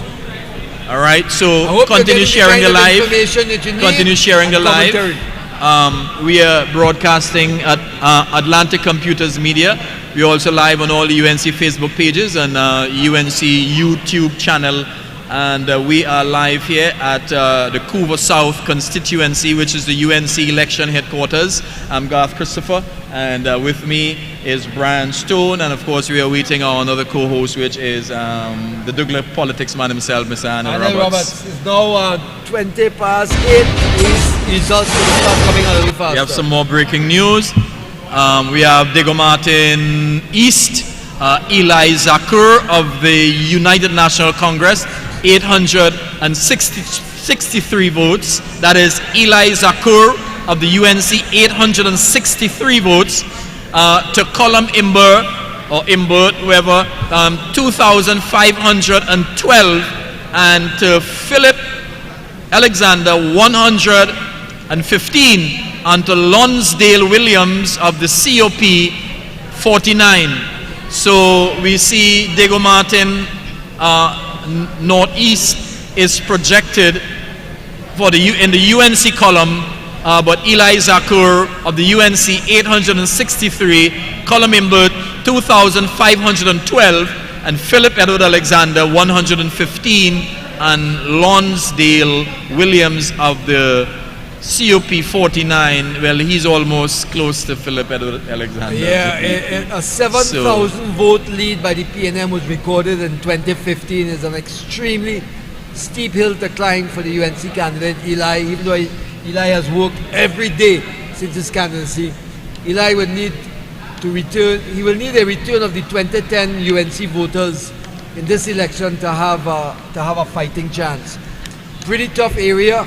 But I understand that is one of the stronger PNM PDs that have come in so far. So I expect him to close that gap. Well, we shall see how it goes, because it is still early days. Still, Brian, as you said, it is now 8:19. It's Climbing. early. It's now Wonderful. No, it's 8:19. Keep sharing, folks. In the Keep sharing. PM. So the numbers are coming in, and we are getting those numbers. In 2010, Garth, Diego Martin Northeast Combe won that in 2010. We only lost that by 463 votes, 6%. In 2010. Yeah. And who was the candidate? And the candidate there was Garvin Nicholas. Nicholas. Unfortunately, when Garvin went back in 2015, it didn't do so well. Colm Imbert won that by 143%, and that I don't think that gap is going to widen. So that percentage that you just saw there, which was a huge gap, I don't think that's going to be maintained, in my view. And that's probably some of the stronger PDs, PNM, Right. typical PDs that came in. This is my view. Right. Okay, so ladies and gentlemen, you are viewing a live broadcast of the election results at the United National Congress election headquarters right here in the constituency of Couva South, and the election results are coming in fast and furious. We see in one of Brian Stone's battleground constituencies of Barataria Sawa, Saddam Hussein is leading by a huge margin, and it is expected Brian to hold within that 60% win margin. I know it's too early, but we're winning that. We're winning that, and we're winning that convincingly, apparently. Yes. My 8.5% win margin was very conservative. But here's one of the latest polls that came out. Interestingly, let's compare some polls. We're going to compare some of these polls to the results at the end. What are you talking about? Those PNM polls? No, this was a new poll that came out by AZP News. That new PNM poll. Well, I'm not sure if this was I don't think it's because it because came all out those more, are it came out more balanced. And interestingly, the poll mentioned that in percentage-wise, like for example, La Joquita Talparo, where those PNM nonsense polls was coming out that the PNM was way ahead. La Joquita Talparo was tipped by the poll at a 38-36 in our favor. Also was Moruga Tableland 37-34%. Also was St. Joseph 43-40. There's our 3 for 21 seats. This was the AZP poll. I don't know if you saw this. This just came out, This was the 7th of August. That was just a few days ago. Right. Where the polls you're referring to, which was NACTA, which has been way off, total nonsense, and the Guardian polls by Louis Bertrand was just totally way off for starters. But we will see who was Well, right. we have some more breaking news. All right, he's very close. Dabadi O'Meara, very close still. Maurice Hoyt. This is fighting. 528. So the constituency of Dabadi O'Meara, ladies and gentlemen, Maurice Hoyt of the United National Congress, 528 votes, as against Lisa Morris Julian of the PNM, 630 votes. So she is just 102 votes ahead of him. And Peter Armand is 7. So again, Dabadi O'Meara and Brian, you're going to come in and give us, your breakdown. Well- so Dabadi O'Meara in 2020, Maurice Hoyt of the United National Congress, 528 votes, as against Lisa Morris Julian of the PNM, 630. Just a simple lead of what we could consider a PNM stronghold, really. Or, well, Brian, you would correct me. You would let us know that. Yeah, of 102 quite votes. so, Garth. That is considered a very heavily weighted PNM constituency, and we are seeing a hell of a fight here. That percentage difference there is 19%, Garth. That's within, and anything under 20% is within the marginal theory of marginal. Oh, so we have a correction. Oh, okay. Sorry, ladies and gentlemen. There is a correction. The Dabadi O'Meara constituency, Maurice Hoyt, is not 528, but it is 328, and Lisa Morris Johnson is 630. So she's like about almost 100% ahead of him so far. But we know, yeah.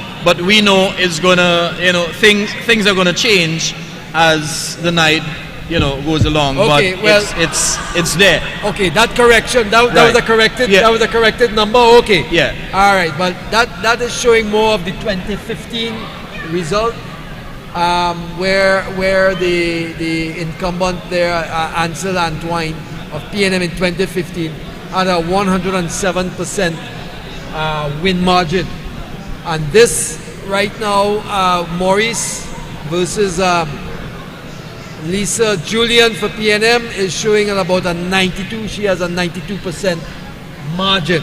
So let's see how these PDs come in to see if a gap gonna be closed. It's early days, I'm man. not seeing that surprise We there have with some those more numbers. breaking news. Whoa! Whoa. Well, of course, Siparia, ladies and gentlemen, that's the constituency of our great leader, the Honorable Kamala Prasad Bisesa.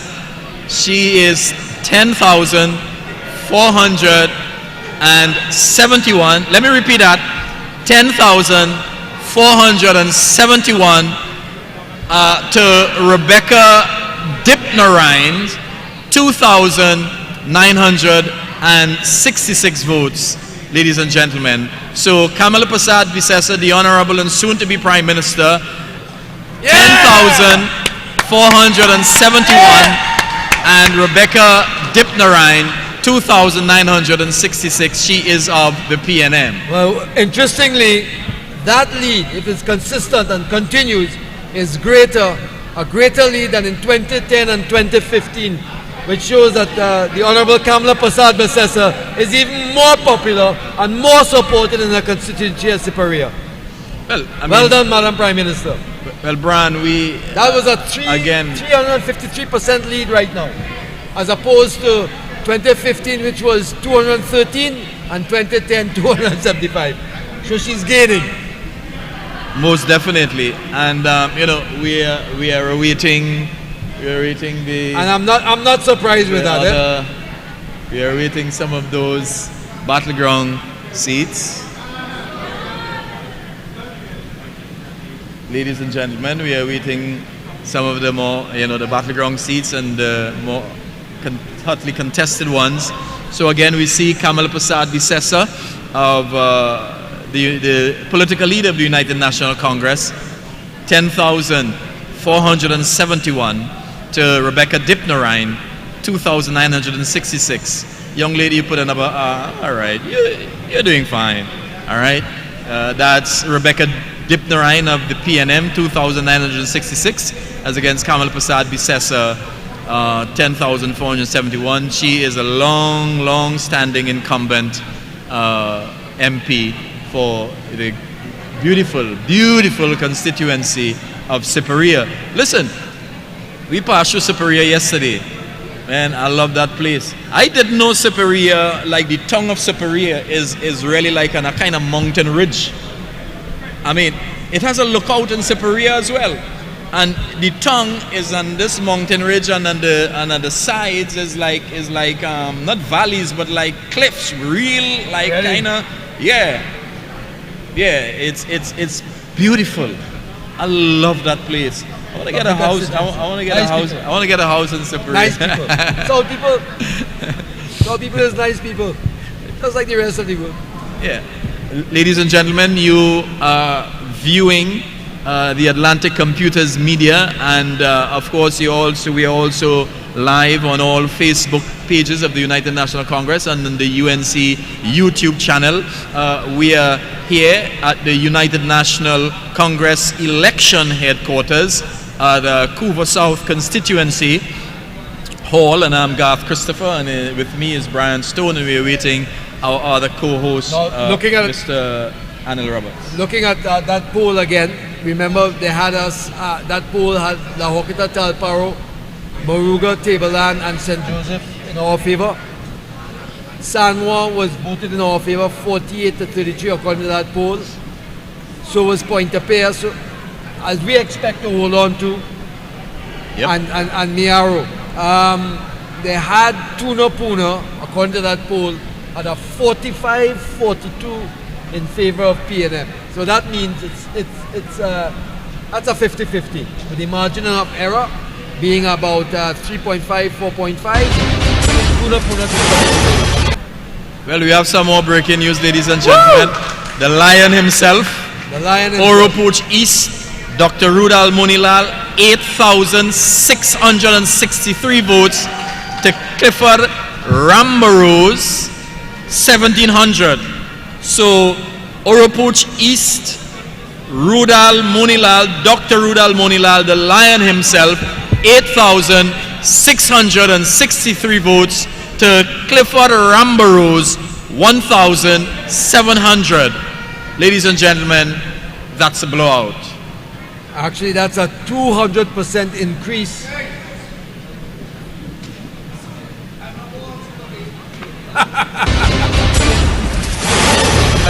That's Uncle Joe.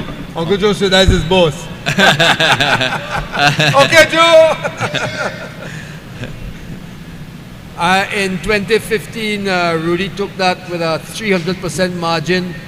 Currently, that margin is at just over 500%. So Rudy has increased his margin. Well, ladies and gentlemen, we have some further results. Barataria Sawa against Saddam Hussein. It is our seat. We are just holding the seat. So Barataria Sawa, Saddam Hussein 3,811 to Jason Williams's 2,671 to Alberta Prudine 83, and she's of the PEP. A little again, and she is doing better than her political leader. But Saddam Hussein 3,811 to Jason Williams PNM 2,671, and that's the constituency of Barataria Sawa. So we are holding very firmly to that constituency, ladies and gentlemen. A 43% margin there in our favor. 43%. Well, we are doing very well in Barataria Sawa. I am waiting to see the constituency of Shogunas East, Pointe-a-Pierre, and La Joquita Talparo, and of course the other marginal constituencies. We need to see Moruga Tableland and St. Joseph. Yes. I'm anxious to see St. Joseph. Now, let me tell you something about St. Joseph. St. Joseph is what is considered a bellwether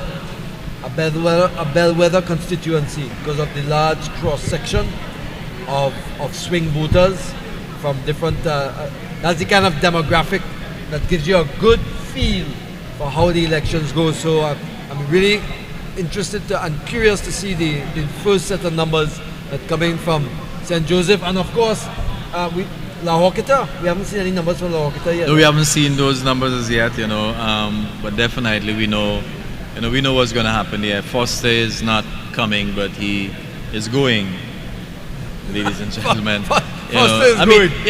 And I mean, I'm looking forward to that. I'm really looking forward definitely. to that. I mean, Dr. Keith Rowley said some ridiculous things that, I mean, he just insulted the people. Talking about, pak choy and lettuce. No, listen, when I heard that and stuff like that. That was condescending, that put down the youth who was working hard Yeah. in the agriculture, and he called it pachoy. It was what, pachoy workers? Yeah. That was, and you know, that has a racial tone to it. Yeah, I mean, the guy is something else. I mean, I didn't want to talk about that, you know, God. That's really, you know, really I mean, gets he's me even angry. talking. Listen, I mean, the guy is so insensitive and so uncaring. You're talking about La Hockatatal Power people on the boulevard there. They flooded out, and the candidate Jolene John, you know, the big sister of our nation, as I say, she, you know, sought assistance. And of course, we have some breaking news. Tabakit again, Anita Haynes of the United National Congress, 6,928 to Michael Seals of the PNM, 2,452 to Carl Henry of the PEP, 128.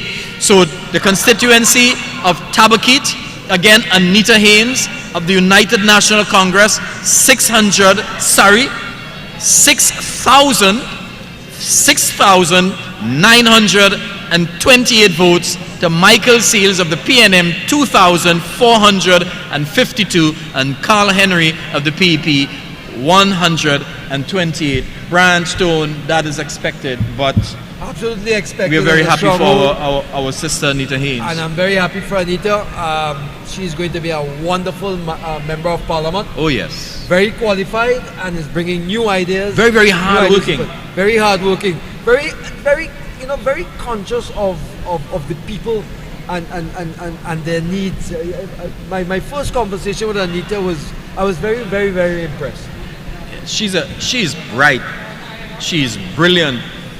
You know, she's very committed, very loyal, very intelligent, you know, woman power in the United National Congress. I know. Well, you know, Anita. Strong women.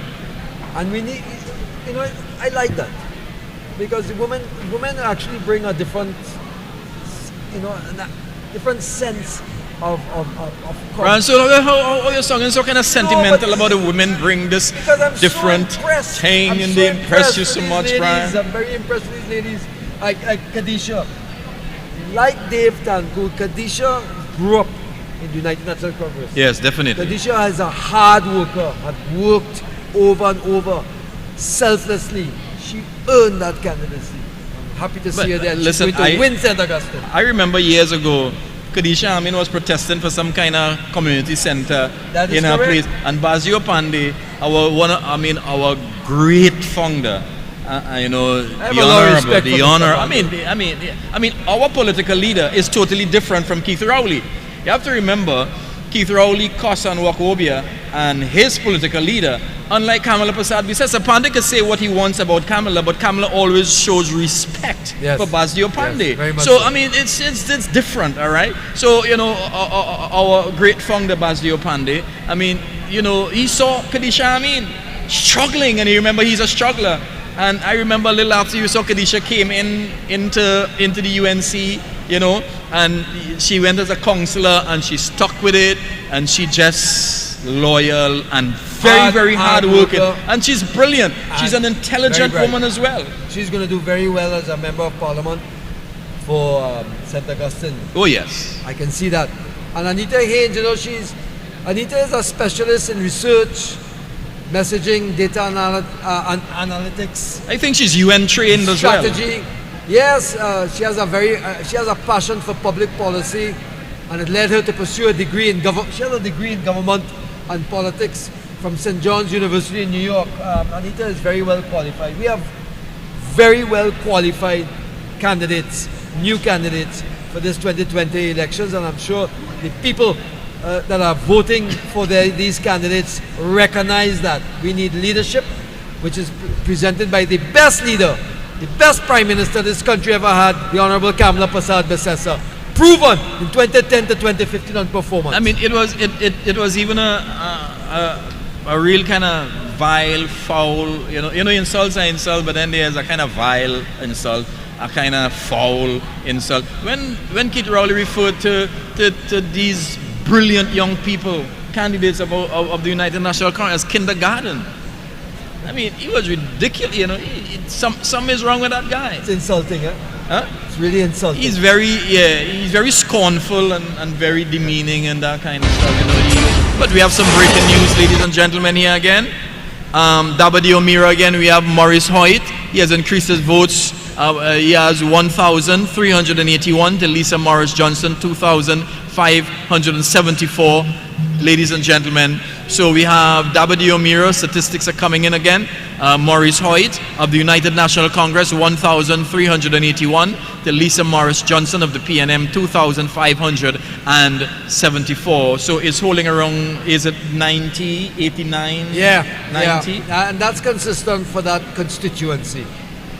That is consistent. Maurice has a hell of a battle there. Yeah. I'm looking now. Let me go back to Dabadi O'Meara numbers here. You know, Anil did a fantastic job in 2010, winning that by 1,343 votes. Because Dabadi O'Meara is a hard PNM area. Back in 2007, it was an absolute safe seat for the People's National Movement, and in 2010 we changed that with a win, which made it marginal. And then in 2015, of course, the PNM took ownership of game. But the win margin of in 2015 was 6,696 votes, and Maurice has closed the gap. Closed the gap so far, not by much, but it's closing. Yes, we have Aruka Maloney, the United National Congress candidate, Sherry Ann David, 857 votes. That's Aruka Maloney, Sherry Ann David of the United National Congress, 859 votes to Camille Robinson Regis, 5,207 votes. So that is Aruka Maloney, the UNC candidate, Sherry Ann David, 857 votes to Camille Robinson Regis, 5,207 votes. Of course, Camille Robinson Regis is the incumbent PNM MP, and it seems as though she's going to hold that. Yes, Aruka Maloney is a strong, what we call not just a safe seat, it's a stronghold for the People's National Movement. We haven't won that seat in years. In 2007, they won it. In 2010, they won it by 109%. That was the time in 2010 when we had Kamala on the scene for the first time, when she blew out Trinidad and Tobago with a great win. Even at that time, we lost it, and we're expecting. We're not expected to win there at all. That's a tough seat. In 2015, they won that by 11,000 votes. It's a hard fight. Aruka Maloney has always been a hard fight for whatever reason. And you know, Garth, looking at election night tonight, I'm feeling some energy here. You know, I just want to see. There's a few votes coming in from St. Joseph and Sandy Grande, Toko Sandy Grande, which will give us an excellent feel for what's going to trend here tonight. Yes, and you know, because you realize the polls that came out, except for the AZP poll, the polls they're not even sure exactly which way they're going when you compare the both polls. Yeah. Those are PNM polls, and now, wow. Barataria Sawan, ladies and gentlemen, Saddam Hussein again has constantly increasing his votes. I mean, 4,956 votes for Saddam Hussein. The United National Congress candidate, Saddam Hussein, with 4,956 votes to Jason Williams's 3,137 votes, and Alberta Prudine 99. She is of the PEP, ladies and gentlemen. So Saddam Hussein of the United National Congress again, 4,956 to Jason Williams's 3,137, and Jason Williams is representing the PNM, and Alberta Prudine of the PEP 99. Brian, Saddam is just increasing. I mean, he's close. He's close to the he- 2010 numbers. he's almost Percentage-wise. yeah, he is almost 2,000 votes ahead of the guy of him. Maybe what 1,800 About something like that. 50 or 59%. But here's what's interesting: in total, to give you an idea where they are in the count, in total that's about 8,000 votes in total, right? Right. 8,093. Be sure. Now, the last set of votes cast. Okay, we have Rushton Parry here, Mayaro. Right, nice. Rushton Parry of the United National Congress. Ladies and gentlemen, 6,820 votes as against Suni Mahabir Singh of the PNM, 3,450 votes. So again, the constituency of Mayaro, the incumbent United National Congress, Rushton Parry, 6,820 votes to Soni Mahabir Singh of the PNM, 3,450 votes. And Brian, we are seeing that is almost 100%. Almost, it's like about 99 point something percent, or maybe 99% Wow. or so. Yes, you're quite right. It's actually 97%.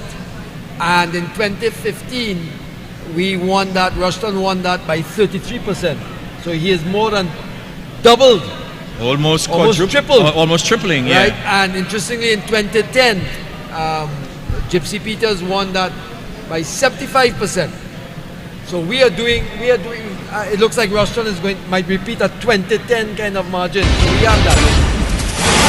Okay, and we have some more breaking news, ladies and gentlemen. That is in the constituency of Arima. We have our UNC candidate, Flora Jeffrey Singh. 1,044 votes. That's the constituency of Arima. The UNC candidate, Flora Jeffrey Singh, 1,044 votes to Penny Beckles of the PNM, 2,574 votes. And Sharon Hernandez of the PEP, 0, and Nalini Dial of NCT, 0. But the constituency of Arima has just came in, and Flora Jeffrey Singh of the United National Congress, 1,044 to Penny Beckles, 2,574 votes, ladies and gentlemen. So Brian, tell us about the 2010 and 2015 this statistics. is interesting, Garth. Arima. Now remember, Penny Beckles held Arima. Held Arima in. Alright, Brian, you need to hold it over there. Then we 2007. have some more breaking news there. Ah, Diego boy, Martin yes. Northeast. Eli That's is- Diego Martin Northeast. Eli told you that's gonna close. Zakur, the United National Congress. He is creeping up a little bit with 1,154. That is Diego Martin Northeast. Eli Zakur, the United National Congress, 1,154 to Colum Imbers, 3,831. That's Colum Imbers of the PNM, 3,831 to Eli Zakur of the United National Congress, 1,154 to Philip Edward Alexander of the PEP, 176. And to Lonsdale Williams of the COP, 69. So again, ladies and gentlemen, Diego Martin Northeast, Eli Zakur of the United National Congress, 1,100 and That was 86. something. Because Well- they have taken my screen from me. Getting back to Arima. Garth. That Arima percentage is actually the PNM is ahead now. Penelope Beckles is no soft weight. Yes, She held that definitely. by 2007, right? And in 2015, Anthony Garcia defeated Roger Samuel with a 138% win margin by, it was about 6,300 votes. Interestingly enough, at this Arima, the margin was only about 59%.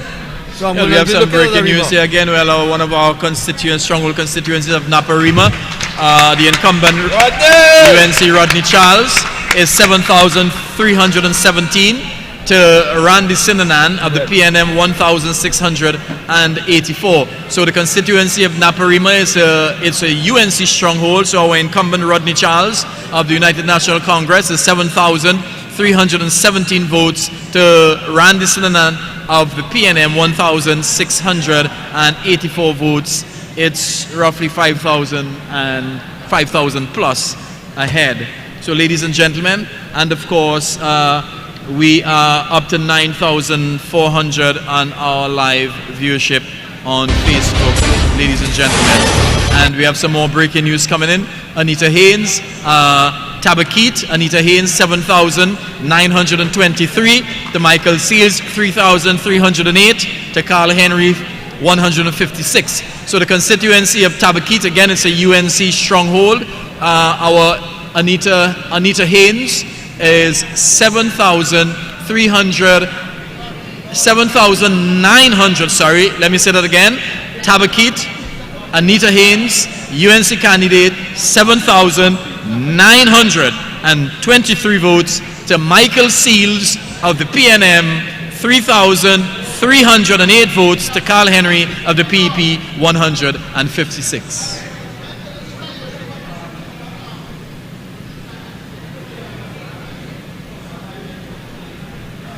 So, ladies and gentlemen, the statistics are coming in. It's coming in, and I'm getting a little jealous here because I'm seeing, yes.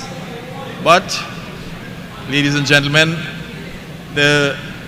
my statistician has just left my side for a little bit, so I'm in the middle of nowhere. When he comes back, perhaps you could come and do something for But Brian Stone is going to be back with us.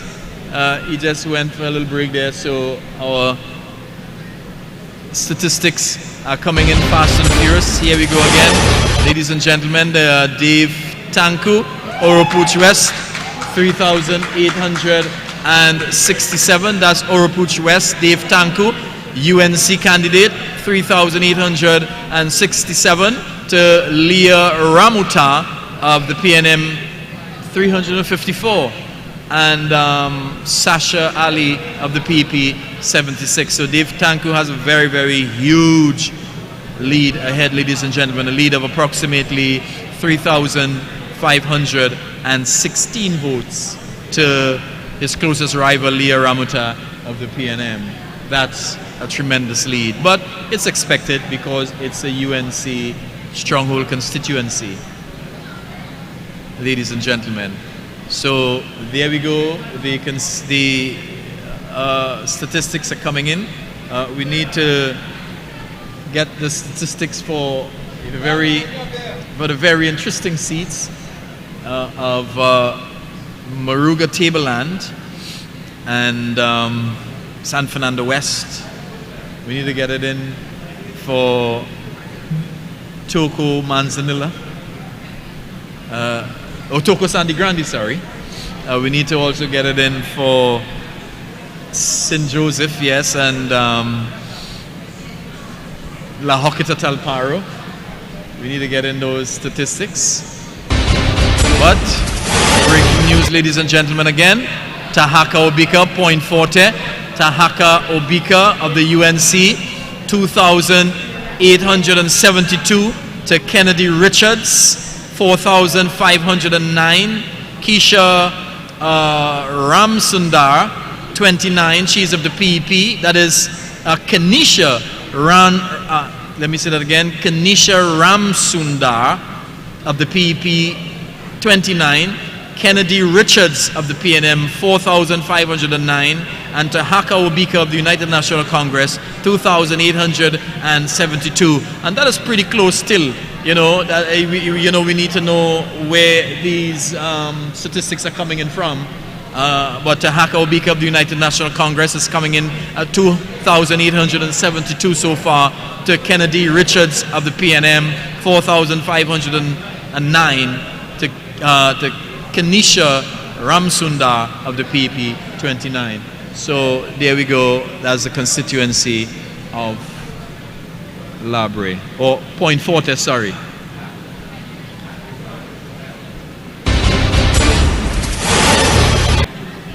Breaking news, Shogunas East. That is what I was looking for. Shogunas East, ladies and gentlemen. A battleground district of Shogunas East with Mayor Vandana Mohit of the United National Congress with 4,779 votes to Clarence Rambarat of the PNM with 3,497 votes, and Robert Gibbs of the PEP 109 to Sharaz Khan of No Name 000. But Shogunas East is a battleground constituency, and Mayor Vandana Mohit is leading by over 1,300 votes with 4,779 votes to Clarence Rambarat 3,497. Ladies and gentlemen, this is good. And we see Robert Gibbs of the PEP 109 and the goat and sheep farmer Sharaz Khan 000. Is he a MSJ, or he went up on his own? Anybody knows? And of course, our live viewership is climbing. It's now 9,700. Of course, we want to reach to like about 20,000 tonight. So let's cross the 10,000 margin first and maintain that on up. All right. So Shogunas East, Vandana Mohit, the United National Congress, 4,779 to Clarence Rambarat of the PNM, 3,497 to Robert Gibbs of the PEP 107, and Sharaz Khan yet to score a vote. And of course, we have some more breaking news. Diego Martin Central, ladies and gentlemen, John Lakis of the United National Congress, 1,350 to Simon de Nobrega of the PNM, 4,601, and Felicia Hall of the PEP 00, and Gavin Nicholas of the MND 00. So, ladies and gentlemen, Diego Martin Central, John Lakis of the United National Congress is 1,350 to Simon de Nobrega of the PNM 4,601, and Felicia Hall of the PEP 0, and Gavin Nicholas of the MND 0. So Diego Martin Central, ladies and gentlemen, is projected to be under the PNM's column. It's no real surprise, and our statistician would have told us exactly what transpired, what the numbers were in 2010 and 2015. And we have some more breaking news, ladies and gentlemen. Princestown, the very first constituency that we announced tonight, the constituency of Princestown, Barry Pattert of the United National Congress is 8,266 votes to S. Babulal of the PNM 3,290 votes. So actually Barry Pattert is almost 5,000 votes ahead of Ms. Babulal.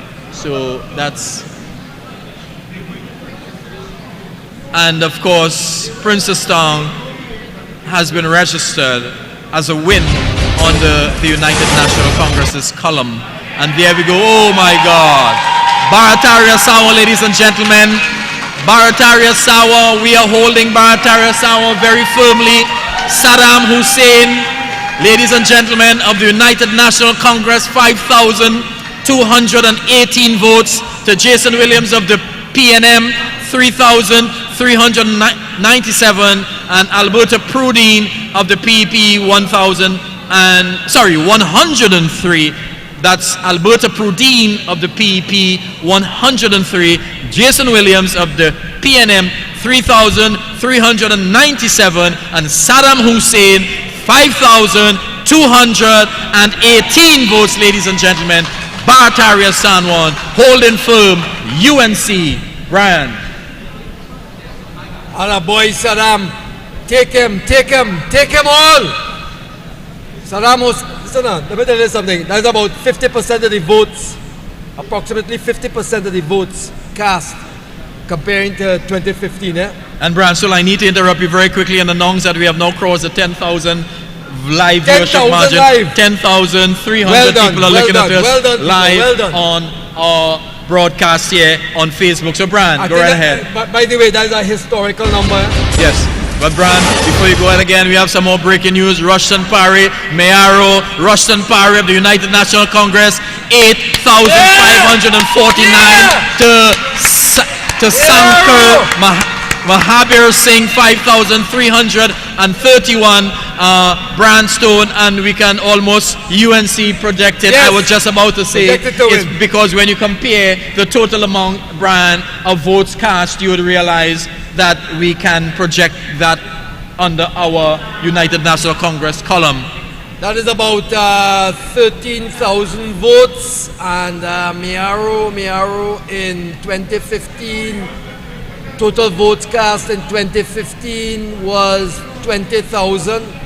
So yes, we can declare Mayaro a win for the United National Congress. So we're just awaiting. I mean, you know, we I are saw- we are holding our seats. Vandana Mohit of Shagona Shagona East is holding very firmly as well. She's about 1,200 ahead of Clarence Rambarat. That is very, very good sign. And you know some of those Guardian polls and actual polls at Shagona And of East. course, some more breaking news. Oropush West, Woo! Dave Tanko, Right 5,849.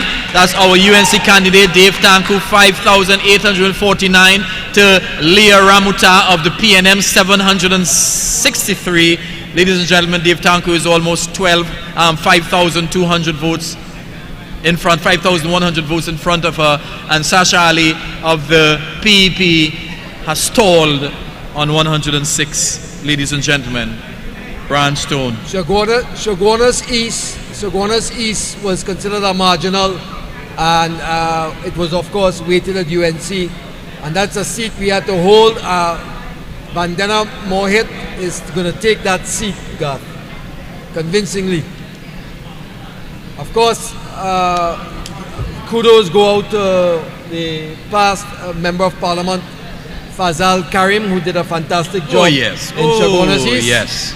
Kudos to Fazal Karim. I mean, in addition to the great a UNC job, man to the core. Brian, in addition to the great job he did in his constituency, I mean, and he's a hard worker in his constituency, the kind of a work as the Minister of Tertiary Education that Fazal Karim did in Trinidad and Tobago, under the leadership gentlemen. of Kamla Prasad Basesa, who was the Exactly. Minister of Education, put a lot of time and money into the education of Trinidad and Tobago, and has done a phenomenal job. Oh yes, ladies and gentlemen. So we are having some graphs and Yes, some. on this graphic here we have one win of the 41 constituencies declared for the United National Congress. So, ladies and gentlemen, we are broadcasting to you live on the Atlantic Computers Media, and of course on all of the United National Congress Facebook pages and on the UNC YouTube channel. And we are bringing to you these results. On site at United National Congress election Campaign headquarters, yes, in Couva, in the constituency of Couva South. in the constituent Couva South. In Dar Singh is a member of parliament here, fine gentleman. Now going back to Shogunas East, where Mohit is ahead. Here we go, some more results. We have Aruka Mulroney. Aruka Maloney, Camille Robinson Regis, the PNM, is way ahead with 9,468 votes to Sherian to Sherian David of the United National Congress, 2,279. So Aruka Maloney is projected under the PNM's column of wins. That's Camille Robinson Regis, the PNM candidate, 9,468 votes. To Sherian David of the United National Congress, 2,279 votes. Ladies and gentlemen. Going back to Shogunas East, Garth, just to let you know, in 2007, that was a PNM win in 2007 with Mustafa Abdul Hamid. Brian, you need to stick up in there. Princess Tong, Barry Padarat. I mean, we can almost declare this Barry. one. Barry Padarat 8,266 votes. To Ms. Babulal, 3,290 votes, ladies and gentlemen.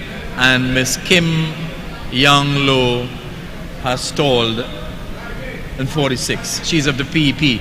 So Mr. Barry Padarat, the incumbent United National Congress candidate, MP, for Princestown, is 8,266 votes, and Ms. S. Babulal of the PNM, 3,290 to Kim Young Lo of the PEP, 46 votes, ladies and gentlemen.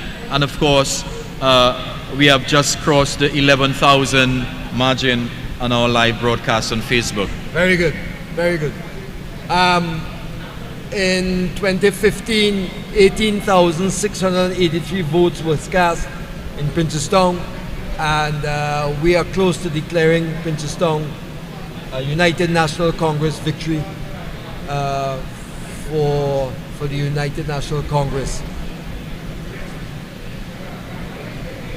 I am seeing, Garth, some play here in some of these PNM strongholds, some of these PNM marginals that have waited to PNM.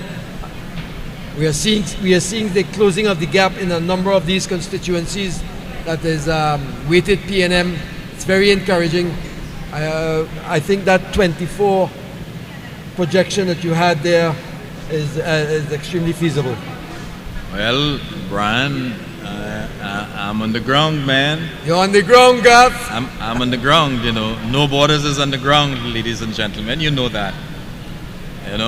We traveled the entire country via motorcade and rallies, in this COVID environment. And even though, we would have been out there as well, even if we didn't have COVID and with the Prime Minister. With the political leader and soon to be Prime Minister, Kamala Prasad Visesa, and we saw it all. We heard it all.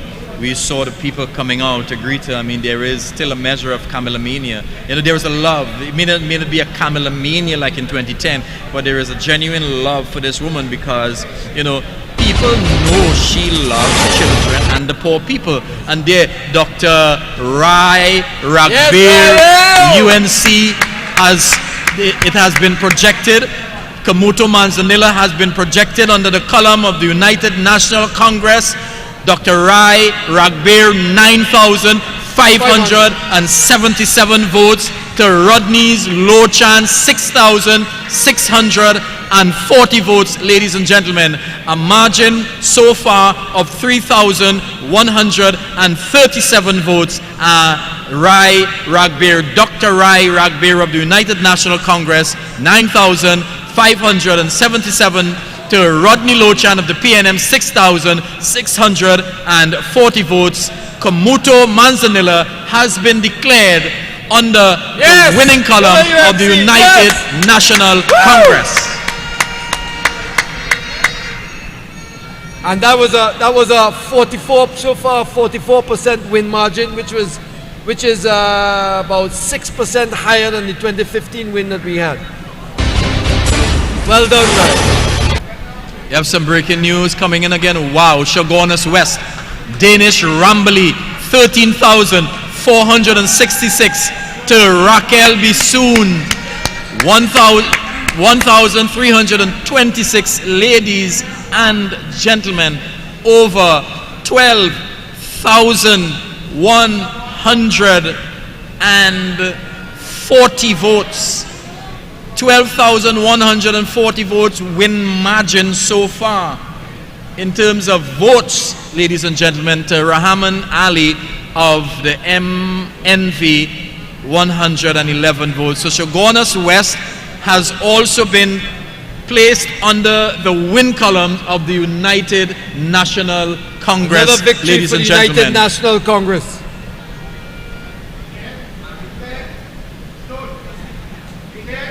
Yes. Declared.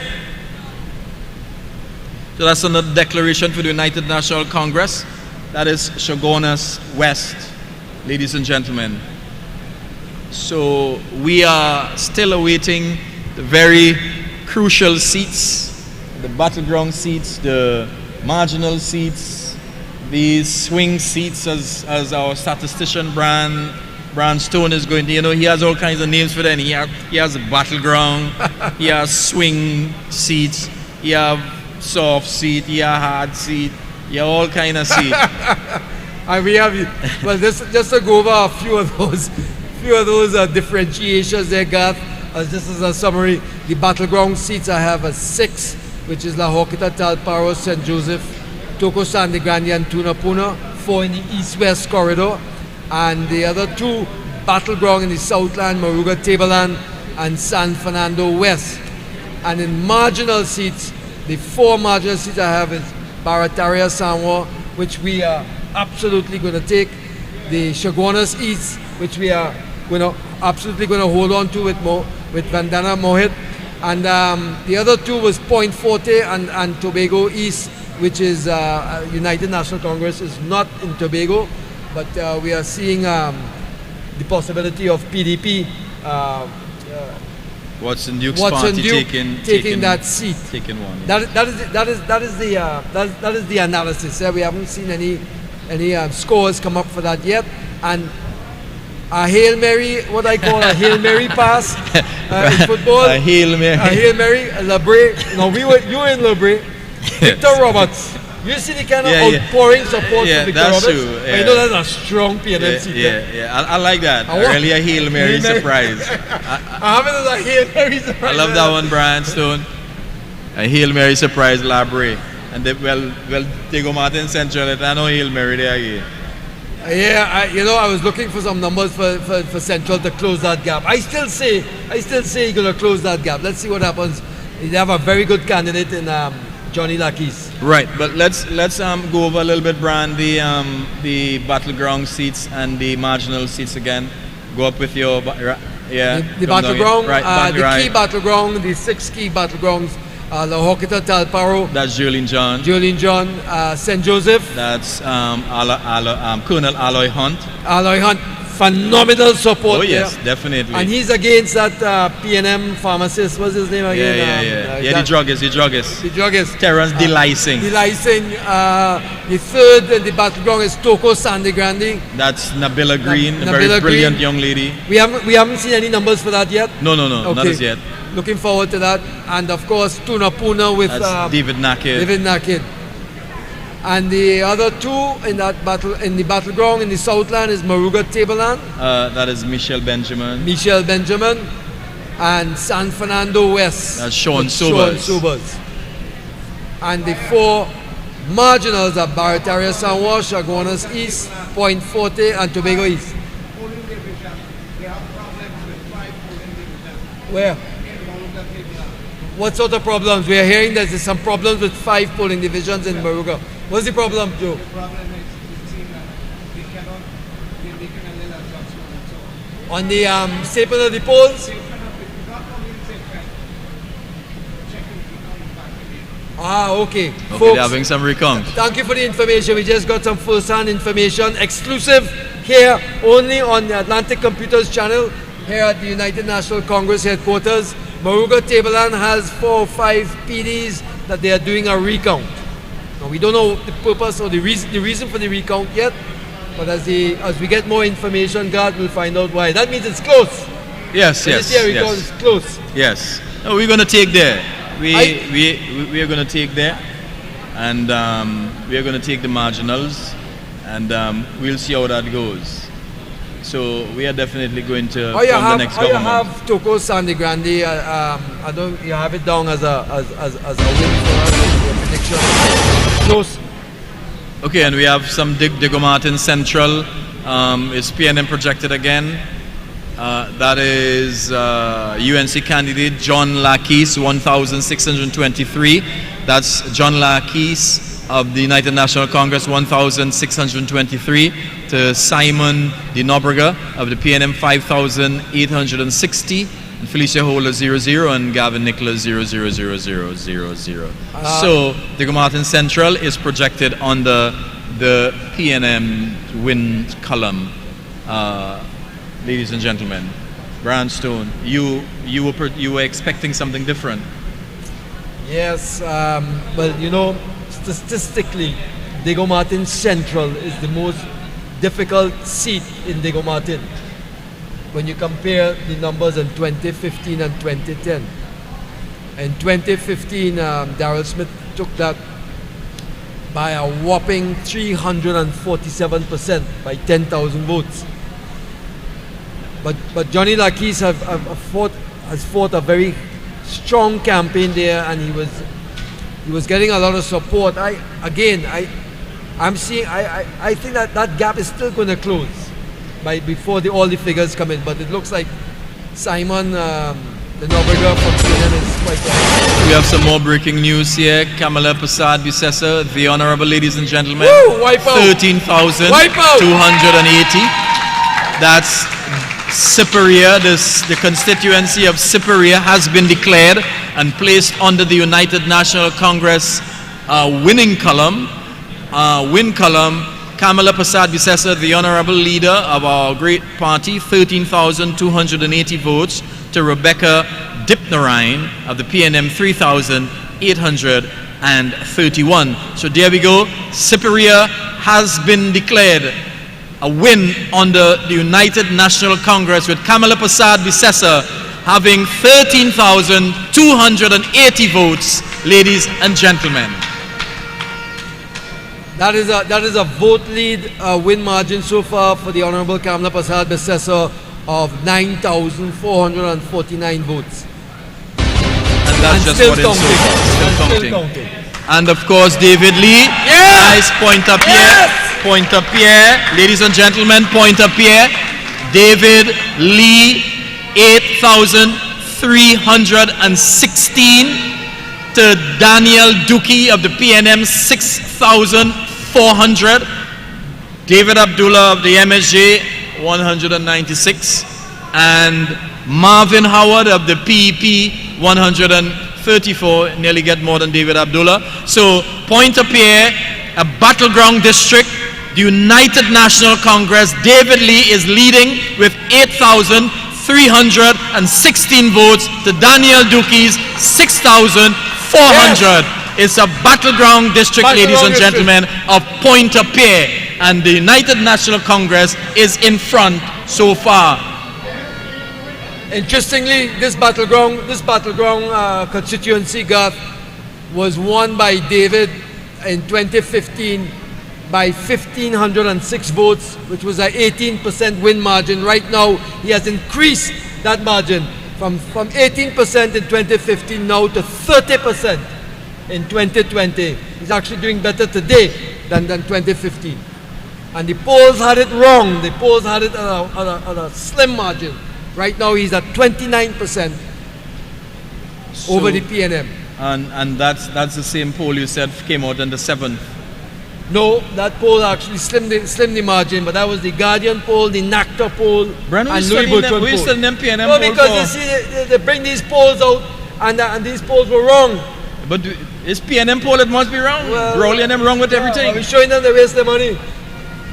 Well, they stole our money, 20 billion from our Heritage and Stabilization Fund. I mean, you know, we are actually seeing David Abdullah 196. What's up with that guy? Well, he's part of the OW2 Petrotrin deal. Yeah, and the people have voted correctly. Yeah, but he's not forgetting that Petrotrin was closed down by the People's National. Yeah, but he's a union man, and you're telling me that's Pointe-à-Pierre, that's the oil refinery where people lose their work. So why they didn't vote him as the MP or something like that? Well, he got 136 votes. Not 1,036, 136. Yes. Well, the constituency of Pointe-à-Pierre wised up as to what that deal was with the PNM, so-called selling the refinery, our country jewel, to the OWTU, who don't even have the money. Yeah. Remember the Venezuelans, the PDVSA was the one financing that purchase. So the people of Trinidad and Tobago are very well aware of that nonsense that was going on. And those votes for the MSJ is an indication that the people of Trinidad and Tobago are smarter. Remember Dr. Keith Rowley, the Prime Minister of Trinidad and Tobago, called every Trinidad and Tobagonian. You remember what he said? And I quote, Trinidad and Tobago people are stupid. But this election will show that they ain't stupid at all. if you get vexed with the Tobago people, we'll get vexed with Sri Lankans. Well, exactly. And what's you gonna take Tobago is? Oh my God, ladies And and probably gentlemen. both. Ladies and gentlemen, I'm hearing some noise. I'm hearing some woos and that kind of thing. So I guess some very good statistics are going to be coming in. I'm very Interestingly, Garth, in 2010, Errol McLeod for the United National Congress took Pointe-a-Pierre over Christine Gangaloo of PNM by 57%, which is 3,966 votes. almost 4,000. Almost 4,000. And that was a 57% lead. And David right now is at a 49% win margin so far. So we might see a 2010 type of result. Right. So the In numbers are 2020. so the numbers are coming in, ladies and gentlemen. They are coming in, and we are waiting on them. Of course, you know, the battleground constituencies. Brian, the battleground constituencies. I'm Brian, I'm waiting. watching that Mohet over there, you know. Eh? Brian, I'm watching that Mohet, and I'm just waiting for the battleground to Can't just wait, come boy. in. Can't I wait, can't man. wait to the Take Brian. a drink on that one. So, ladies and Celebrated gentlemen, tonight, we are though. live. We are very live here at the United National Congress election headquarters here in Couva South, the constituency of Couva South, and we are bringing to you the live broadcast. And we are waiting. Ladies and gentlemen, Moruga Tableland, Michelle Benjamin, 5,835. To Winston Gypsy Peters is 2,624. Ladies and gentlemen, Yeah! listen, Grung, I'm just calling on you all. No mistake, right? Ladies and gentlemen, Yeah, no no mistake, mistake. right? This is no mistake Hey, for statistics. real? This is no mistake statistics, ladies Yeah. and gentlemen. The battleground constituency of Moruga Tableland, Michelle Benjamin, 5,835. Wipe out. The Winston Wipe out. Peters of the PNM, 2,624. This is great. Ladies and gentlemen, Relax. it is getting nicer and nicer. Michelle Benjamin, 5,835. The Winston Gypsy Peters, 2,624. Brian, that's Wow. a huge lead. I can't believe Over it. No, 3,000. this is overwhelming. Brian, this is over This is a battleground. 3,000. This is supposed to be a battleground, and this is a clear victory if this is continued. 3,211. Am I correct? 3,211. You know, the old man brains ain't working so good, but tell me, That's a 3,800. 222% lead. This is great. That is bigger than 2010. Ladies and gentlemen, we are Moruga Tableland. Brian, tell us, what was it in 20 No, this- in 2010 and 2015? Well, in 2015, Lovell Francis took this by 5%, with just 533 votes. Clifton Dikoto. And Clifton Dikoto in 2010 took it by 34%. What we just saw there was a lead of 222%. Hey, we have to check them figures, you know. No, my Them my figures looking good. no Fellas, no them my figures good. no my stats crew have it down. Do we not have to Wow. double check that? Well, hey, We do have to double you check join me that. on this, you know. You ready? Huh? Gypsy, your ship is sinking. Gypsy, your ship is sinking. Gypsy sees rough. Woo! If this is an indication of about, hey Joe, you love this, eh? Joe, you love this. Marginal seeds, battleground constituencies. Joe, you gotta be a happy man today. Gypsy sees rough all Come, year. come, Joe. Folks, this is Uncle Joe. What's your name? Joe, have a seat. Come on, tell me. Tell me what you think. Now I'm beginning to. We call Joe, this is Uncle Joe. This is I am now beginning to feel comfortable. I am now Uncle Joe. I am now beginning to feel comfortable. We have to keep the momentum going. Joe, you were looking a little somber there. Yes, I know you yes. were a little worried. I know.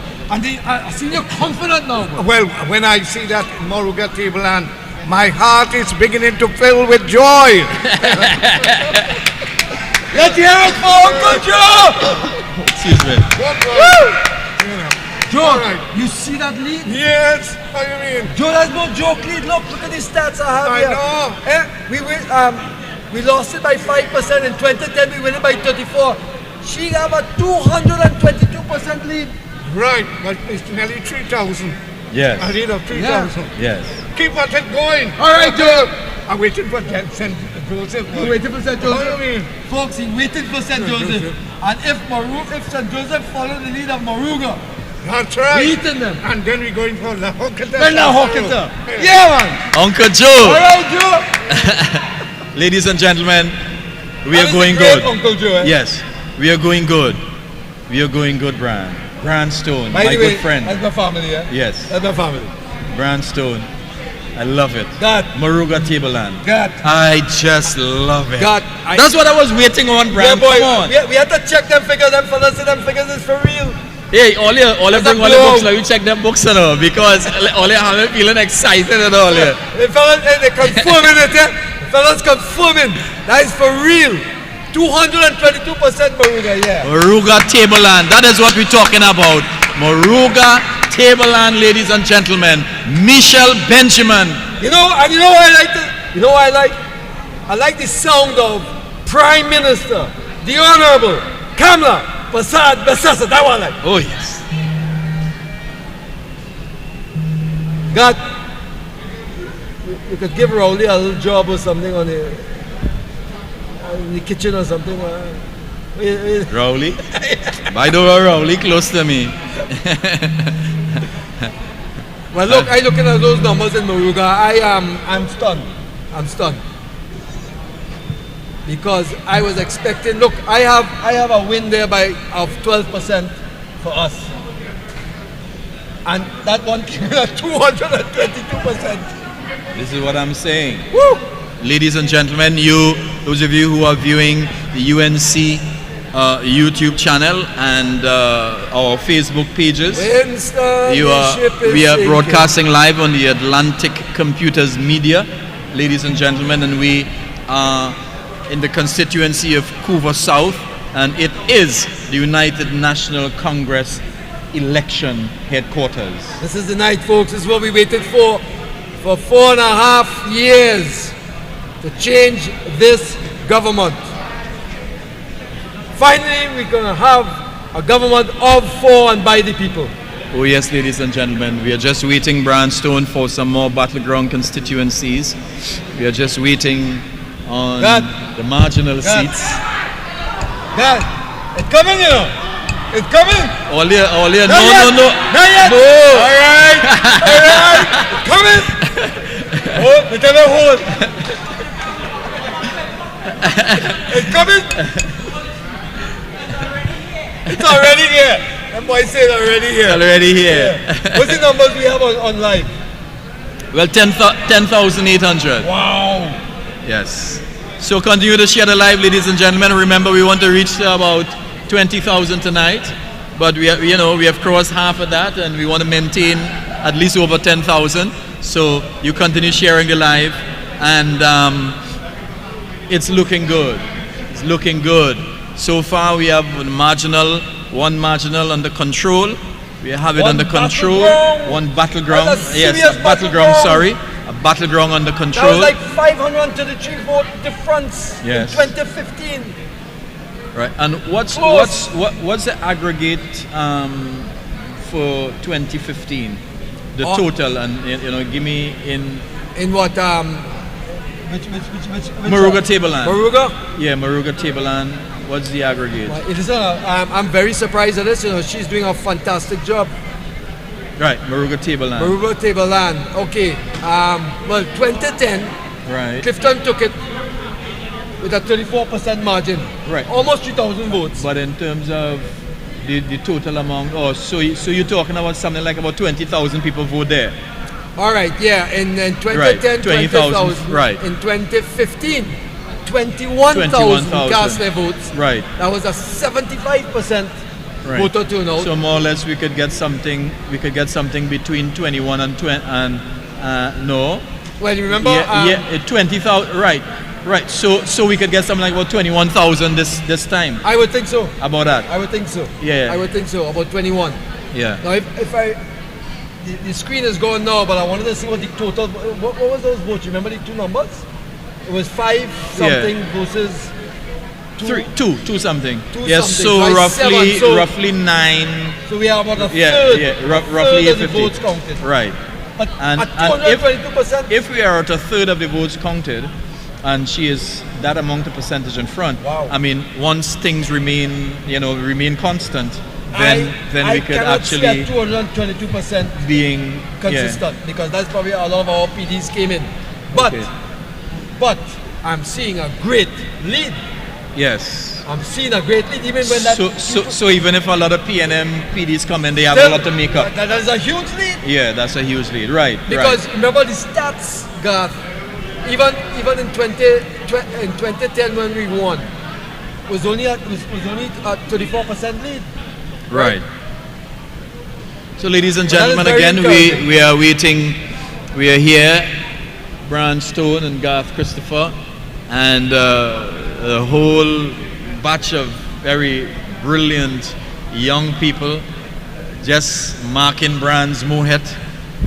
Just marking it, but Fellas have it down pat, we are but have it waiting. under And they are the control. graphs people. They are the young intellectuals of our great party. We have a great future. Look at them there. Brilliant, brilliant, brilliant minds. They are just bringing a national youth arm. Just giving us all the statistics. Now, God, we want as to thank you as very we are much for your waiting great for work. the bellwether, one of the bellwether battlegrounds of St. Joseph, just to let the folks know, give them an idea of what kind of playing field we had. In 2010, St. Joseph, our UNC candidate Herbert Varney won that by 39%, just over 3,000 votes. 2010. Right, in 2010. And then in 2015, Terence C. Helsing took it by 18%, which was less than what Herbert won at The PNM is going to lose that. 1,600 votes.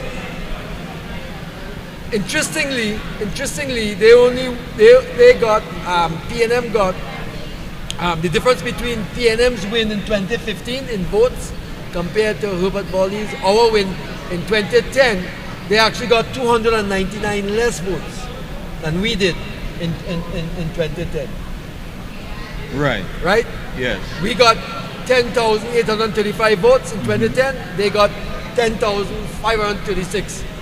I see. That's why I agree with you. St. Joseph, we bringing that in. Seeing that, Brian, Can't wait for them results. Yeah, we're gonna bring it in. So, ladies and gentlemen, we are waiting here again the results from the battleground. Brian says the battleground constituencies and the marginal constituencies, because you have 6 battleground and about 4 marginal. Right. And we are holding. We are holding. It's safe to say we are holding our marginals. All right, we are holding our marginal policies. And of course, we have some more breaking news, ladies and gentlemen. Rushton Parry again. Woo! Moruga. Mayaro, sorry. Rushton Parry, 9,826. Rushton Parry of the United National Congress, the incumbent MP, 9,826. To Sankar Mahabir Singh of the PNM, 6,120. So you are looking, ladies and gentlemen, at 3,706 votes. Rushton Parry has a lead of over his PNM opponent, and still in Liha of the PEP, 86.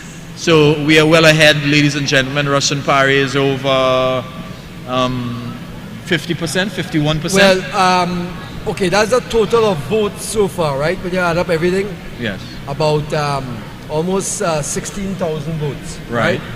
And the total votes cast in 2015, as a reference, is 20,000. Right.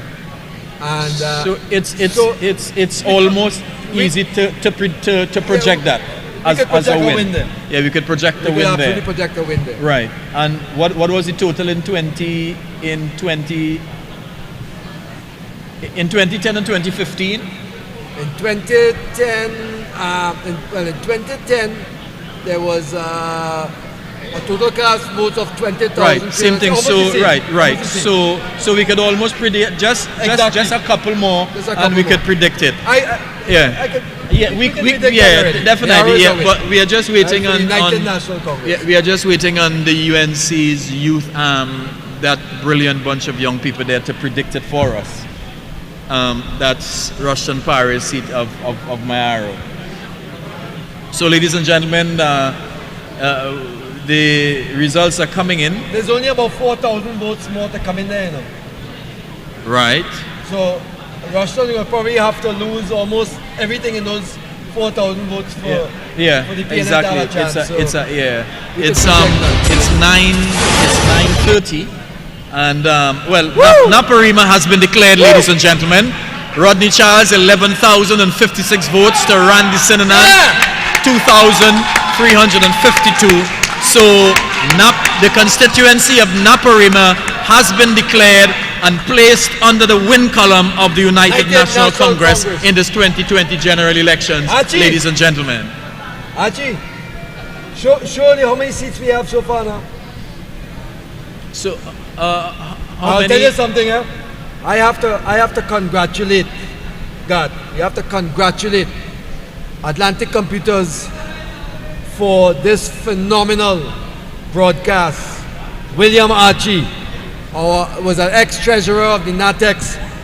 Archie, fantastic job, Great job, great hey, job, Archie, one for great job, Archie, great job, fantastic. Archie. Fantastic job. This is Fox and CNN. Hey, listen, man, this Fox CNN quality, you know. Archie, put up that graph. Let me see the wins. Uncle Joe, you alright? Yeah. Listen, Joe, when you see Joe start to see these wins, you're hyper, you know. God, Yes, Brian. there's excitement in the air, God. Brian, you know coffee there, right? A coffee, a coke, and a ham, a bottle of champagne. So we're gonna pop that Don't worry, cork. man. We gonna pop that just now. To watch me, two more battleground seats and we ready to pop You want a that. coffee, partner? Two more battleground seats and we ready to Hey! pop that. Yes. Where we are? Whoa! Look at that! How many seats is that? 1, 2. I can't see that from here. Woo! 12 we have so far. Well, is that correct? 12 to 10 so far. 12.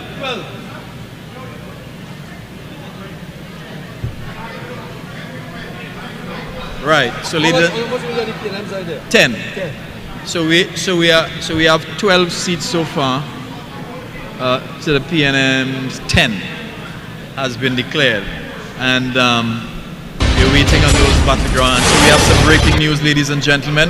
Oh my God! Moruga Tableland, ladies and gentlemen. Michelle Benjamin, 7,334. The Winston Peters, 4,679. So the constituency of Moruga Tableland, the United National Congress, Michelle Benjamin is ahead with 7,334 votes to Winston Peters of the PNM, 4,679 votes. Ladies and gentlemen, the UNC is on its way to taking Moruga Tableland. Battleground. That'll be the first battleground of three that we need. The aggregate Victory is on its way. the aggregate is 7 and 5 is 12. Let's say roughly 12,000. About 12,000 What was votes. the aggregate? Moruga, by the way, interestingly, that has 56.7% lead. Yeah, Amazing. he has a lot of votes to No, make up let me there. see. How much that come up to? Huh? What was that? 7. 10, 11, about 12,000 Yeah, votes? 12,000. Okay, Moruga. No, good. Right, Moruga Tableland is Okay. 20. We 20, are a right. little over 50% in votes, Right. right? So we have another 50% or so to come. Right. About 47% more votes to come in. But at 56% lead, Yes. that is very, very advantageous for us. Right. Thank you. Wow, ladies and gentlemen, 7,334 for Michelle Benjamin, the UNC candidate. Winston Peters is 4,679 of the PNM, and Steve Alvarez of the DPTT.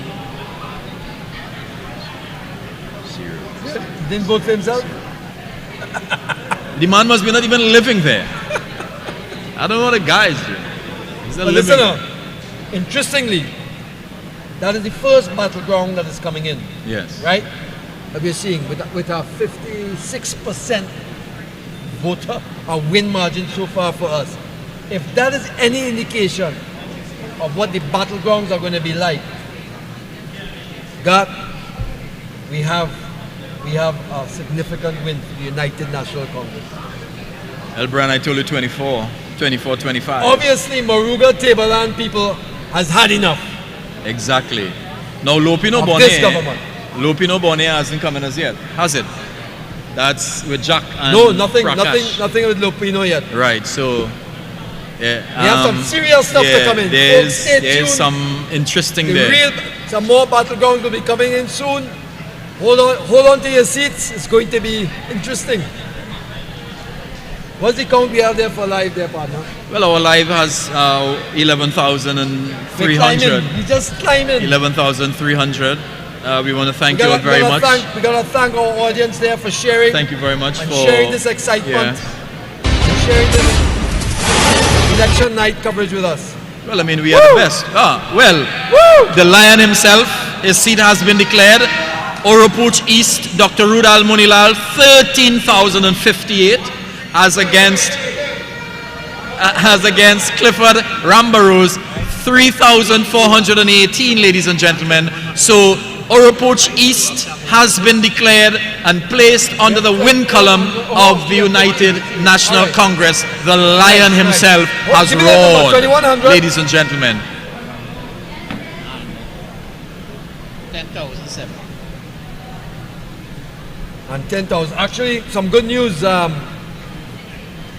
Archie, the Atlantic Computer boss man here, just give us some honor. We are actually higher than the 10,700. We have 2,100 on YouTube, so we have a total of 12, almost 13,000 live Viewers, wow, that is great. We want to thank you very much. Thank you you, very folks, much for for your tuning into confidence our in broadcast, spending your our time with live us. broadcast. Yes. Yeah, on election night. We hope we are not only entertained, but we are giving you the facts and a nice comprehensive coverage of the 2020 elections, parliamentary elections in Trinidad and Tobago. Breaking news there, boy, Gaff. Well, we have Diego Martin West, Marsha Walker, 2017, Keith Rowley, 8,834, and other 69, Dexter Nichols of the MND, 371. PNM projected. But it has been projected already under the PNM's column. So Marsha Walker, 2017, Keith Rowley, 8,834, somebody other, 69, and Dexter Nichols, 3,071. So ladies and gentlemen, that has already been projected, and we understand that, but we are interested in Moruga Tableland, La Hoqueta Talparo, Yes. St. Joseph. We are Battleground. interested. Battleground. We have breaking news coming in again, ladies and gentlemen. Arima, nice. She's closing in a little bit. Flora, Godfrey Singh, 3,174. That's Flora Godfrey Singh of the United National Congress candidate, 3,174. To Penny Beckles, 7,352. That's Arima Nalini Dial 000, and Sharon Hernandez 000 of the PEP. But Penny Beckles is way in front, 7,352, and Flora Godfrey Singh of the UNC 3,174. But again, we are really awaiting. Arima is expected it's as a almost, safe, you know, safe PNM seat. and people really see Penny as the new leader of the PNM when Rowley is kicked out tonight. Oh my God. Maruga Tableland again, ladies and gentlemen. 7,425. 7,425. UNC Michelle Benjamin. The Winston Gypsy Peters 5,082. Ladies and gentlemen, Maruga Tableland, that battleground constituency. Michelle Benjamin, United National Congress, 7,425. The Winston Peters of the PNM, 5,082. Michelle Benjamin in the UNC has a lead of, ladies and gentlemen, over 2,300. And that is a very good statistic, Brandstone. 46% win margin so far. This is unbelievable. This is way beyond my expectations. Michelle Benjamin, you're doing a fantastic job. Fantastic job in Maruga. Great work. And of course, we are now live up to 12,000 on our Facebook page. 12,000. Breaking news is coming in again, ladies and gentlemen. Oh my God! Woo! Nabila Green, you go, girl. Wow! Coco Sandy Grande, 6,064 for Nabila Green, and Roger Monroe, 6,065. He just has a lead of 1. But ladies and gentlemen, this is definitely too close to call. So we are waiting on some more information. Yes, that is a battleground. Ladies and gentlemen, it is happening. Brian Stone, I am excited when I see figures like these. Brian Stone. Now you see what a battleground looks like, right? Yes. That is neck and neck. Brian, we are going to win this seat. Definitely we are going to win this seat. It will be interesting though to find out exactly where the vote. Now remember I told you 3 PDs. 3 PDs. The EBC moved 3 UNC strong PDs from Toko Sandy Grande. Tokomoto Mantle, just so. But this is neck and neck. This is good. This is good. Now, let's go back at some numbers. In 2010, right? Rupert Griffith for the UNC took that. Well, Brian, you need to stick a pin. Anita Haynes. Well, we can declare this, all right? Or have we yet declared this? Anita Haynes, Tabakit, 9,107. To Michael Seals, 3,833. And Carl Henry of the PEP, 172. So Michael Seals of the PNM, 3,833. To Anita Haynes of the United National Congress, 9,107. It is safe to say that a constituency of Tabakit has gone to the UNC. Yeah, we can project again. She's going to make a great member. So, Brian, as we were talking about the Toko Sandy Grande seat, and we have some more breaking news, ladies and gentlemen. Rishi Sicharan, Karani East. Rishi Sicharan, 12,792. To Sharon Archie's 4,401, and of the PNM that is, and Dave Babwa 332. So Dave Babwa of the PEP 332, Sharon Archie of the PNM 4,401, and Rishi Sicharan of Caronies and the United National Congress, 12,792 votes, safely declared under the win column of the United National Congress. Ladies and gentlemen, it is getting sweeter and sweeter as the day progresses. Boy, looking at that Toko Sandy Grande, we knew that is going to be probably one of the strongest battles in this election.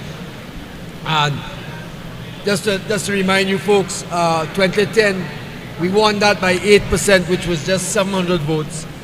And in 2015, Glenda Jennings-Smith of PNM took that with a vote count, a win margin of 3,904 votes. So we brought that from 3,904 vote win so far now to neck and neck. That's performance. That is battleground. She is going to beat him. And I have Ladies this, and gentlemen. I have this, as you can see in my projection, as I call it, the heading, Oracle Stone, close win margin predicted, right? But I have the UNC in favor, of course, right? And interestingly, on that particular constituency, in 2007, that was a safe seat for PNM. So we have made a lot of headway. The United National Congress made a lot of headway. We have some more. Well, Aruka Maloney has been declared, of course, to the PNM. Camille Robinson Regis, 11,464. And hard luck to our candidate, Sherry Ann David, 2,689. So tough luck to the UNC candidate, Sherry Ann David, 2,689 votes. To Camille Robinson Regis is 11,464, which has already been declared for the PNM. So tough luck to our sister, but things are happening. The best in our favor. The best I had that was, well, the best we ever did in 2010 was 55. Wow! Moruga Tableland, ladies and gentlemen. Michelle Benjamin, 8,000. She is going ahead. 8,379 to Winston Peters' 5,759. Ladies and gentlemen, she is eating him up. Brand Stone. No, that is a total of what? That is about 8 and 5 is 13, 14,000. About 14,000 votes. Looking at 2015 votes cast, 21. So we are about what? 7,000 votes out. Yes. That's why they can't declare it yet. Yeah, yes. Right? But if Gypsy was to get 50% of that, that's 3,500. That would, I mean, Yeah, she's very far ahead. It just cannot It's be declared as unlikely. yet because we Yeah. still want to see. Yeah. But ladies and gentlemen, But that looks Moruga like- Tableland is looking very good. Uncle Joe says he wants Moruga Tableland badly. Uncle Joe is here telling us he wants St. Joseph. Joe, we win in Moruga. Yeah. Joe, did you realize we would have had that distance win gap? Boy, that is a neck and neck. But we expected a fight.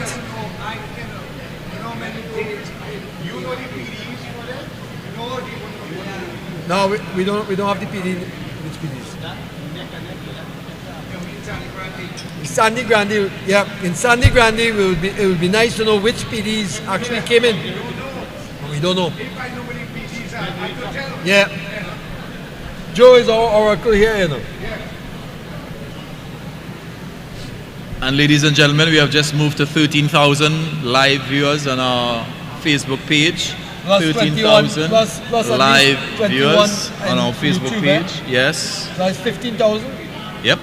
Wonderful. Great stuff. Thank So you guys. with this kind of reach, I mean, we are reaching hundreds of thousands. What kind of comments we get people. in there, Gav? Well, Are we doing a good job? oh yes. Well, I mean, a lot of people are interested in the battleground constituencies like La Hoqueta Paro. People are asking what about La Hoqueta Paro? Yes, of course. They want to know about St. Joseph. They're talking about Toko Sandy Grande.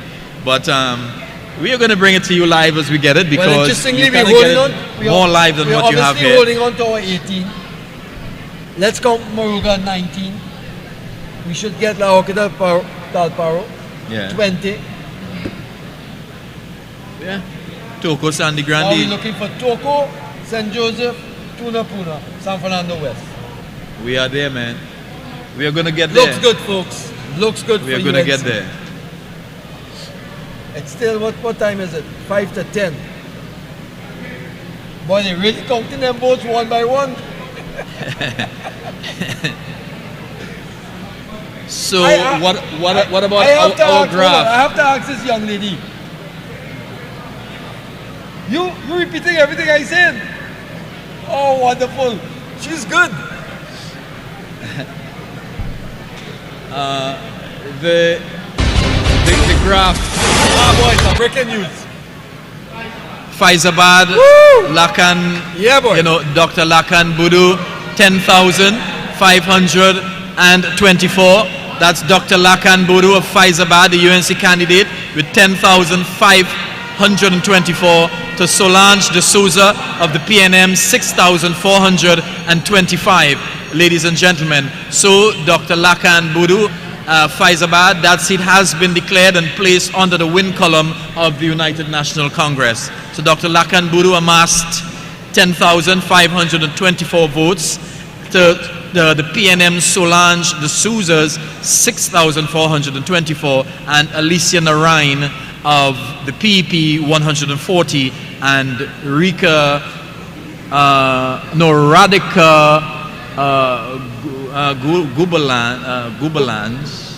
Gulbans, sorry, 100. She is of the MSJ.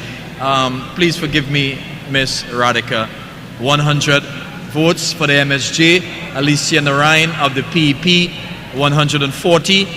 Solange de Souza of the PNM, 6,425. To Dr. Lakan Budu of the UNC, 10,524. And Faizabad has been declared and placed under the column of the United National Congress. That's another win for us, Brian. That was that was supposed to be a safe seat for us, Garth. But interestingly, in 2007, Chandra's Sharma won that, and it was a marginal. And we have some more breaking news coming in for Port of Spain North, St. Anne's West. Darren Garner of the United National Congress, 1,705. To Stuart Young's 9,481. To Lima McLeod's 385. And UPP 74. So the constituency of Port of Spain North, St. Anne's West, UPP 74, the PEP Lima McLeod 385, to Darren Garner's of the UNC 1,705, to Stuart Young's whooping 9,481. So it is very safe to say that Port of Spain North, St. Anne's West has gone and placed under the column of the PNM. That's no big news. Yeah, that is a constituency that is expected in 2015. Well, again, it Sure. talks about, you know, my people. Well, I could talk about my people, you know. I'm from, you know, Laventil Mova, that kind of area there. You know, we hard-headed, you know. Breaking news, ladies and gentlemen, again. Well, Oropouche West has been declared. Dave Tanku has increased his lead. He is now 12,015. Dave Tanku, 12,015. And Leah Ramuta, 2,712. To Sasha Ali of the PEP, 39. Of course, that has already been declared under the United National Congress win column. So Dave Tanku has been declared the Member of Parliament for the constituency of Oropouche West. Well earned by a gentleman, Dave Tanku, who has been a stalwart of the United National Congress So for the past 20 years. So I would like to encourage Member of Parliament. Marsha Walker, 2,163, to Dr. Keith Rowley's 9,213, and other 74, and Dexter Nicol 434. That has been declared already for the PNM. So, ladies and gentlemen, I would like to find out from Archie, the operator, our executive producer, how many seats tally UNC PNM. Thanks.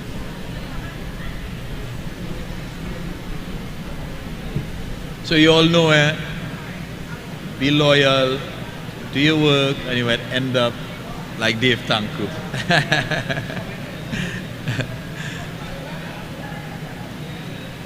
Let's have a round of applause for Member of Parliament Dave Tanku. Woo! Yeah! Nice.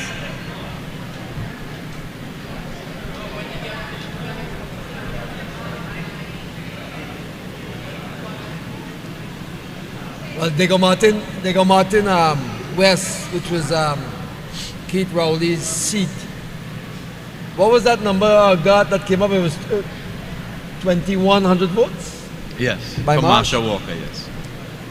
The total for 2015 under the People's Partnership was 3,411. Ladies and gentlemen, we are here live. We have some breaking news. Sean Sobers is coming in. San Fernando West.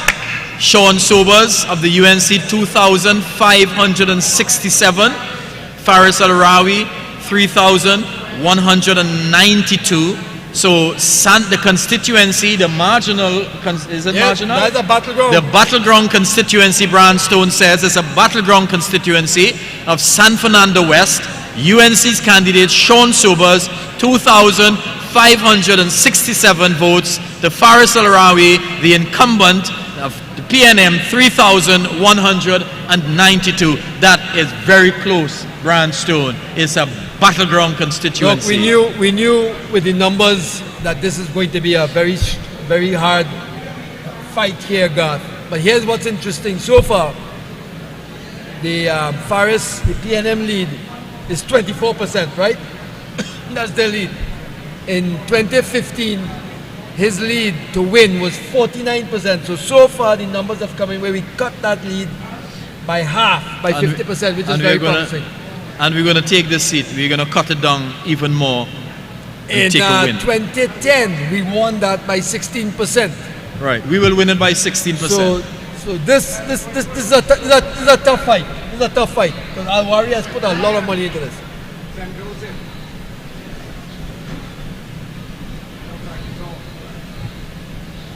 Hold on. We have one more box to come again. And we are in my team. One more box.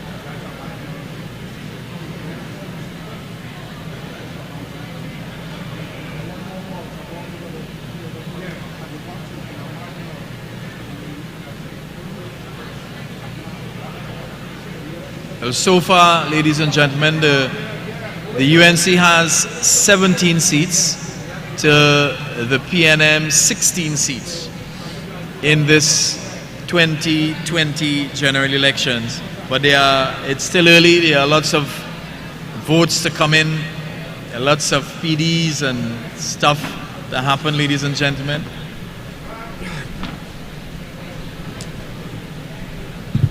Interesting is that we haven't had the results yet for St. Joseph, but we just got some first-hand news, folks, exclusive, only here on this station. News coming in, another battleground, neck and neck, St. Joseph. But we need to verify that when we get the actual results. Right. But it's very close, very close. We have some breaking news coming in, ladies and gentlemen. Laventille East Mova, my constituency, Kareem Beard, 928 votes as against Adrian Leon's 5,425. And the PEP and NNV candidate 000. But Laventille East Mova, Kareem Beard, 928 votes as a UNC candidate. And Adrian Leons of the PNM, 5,425 votes. 9,300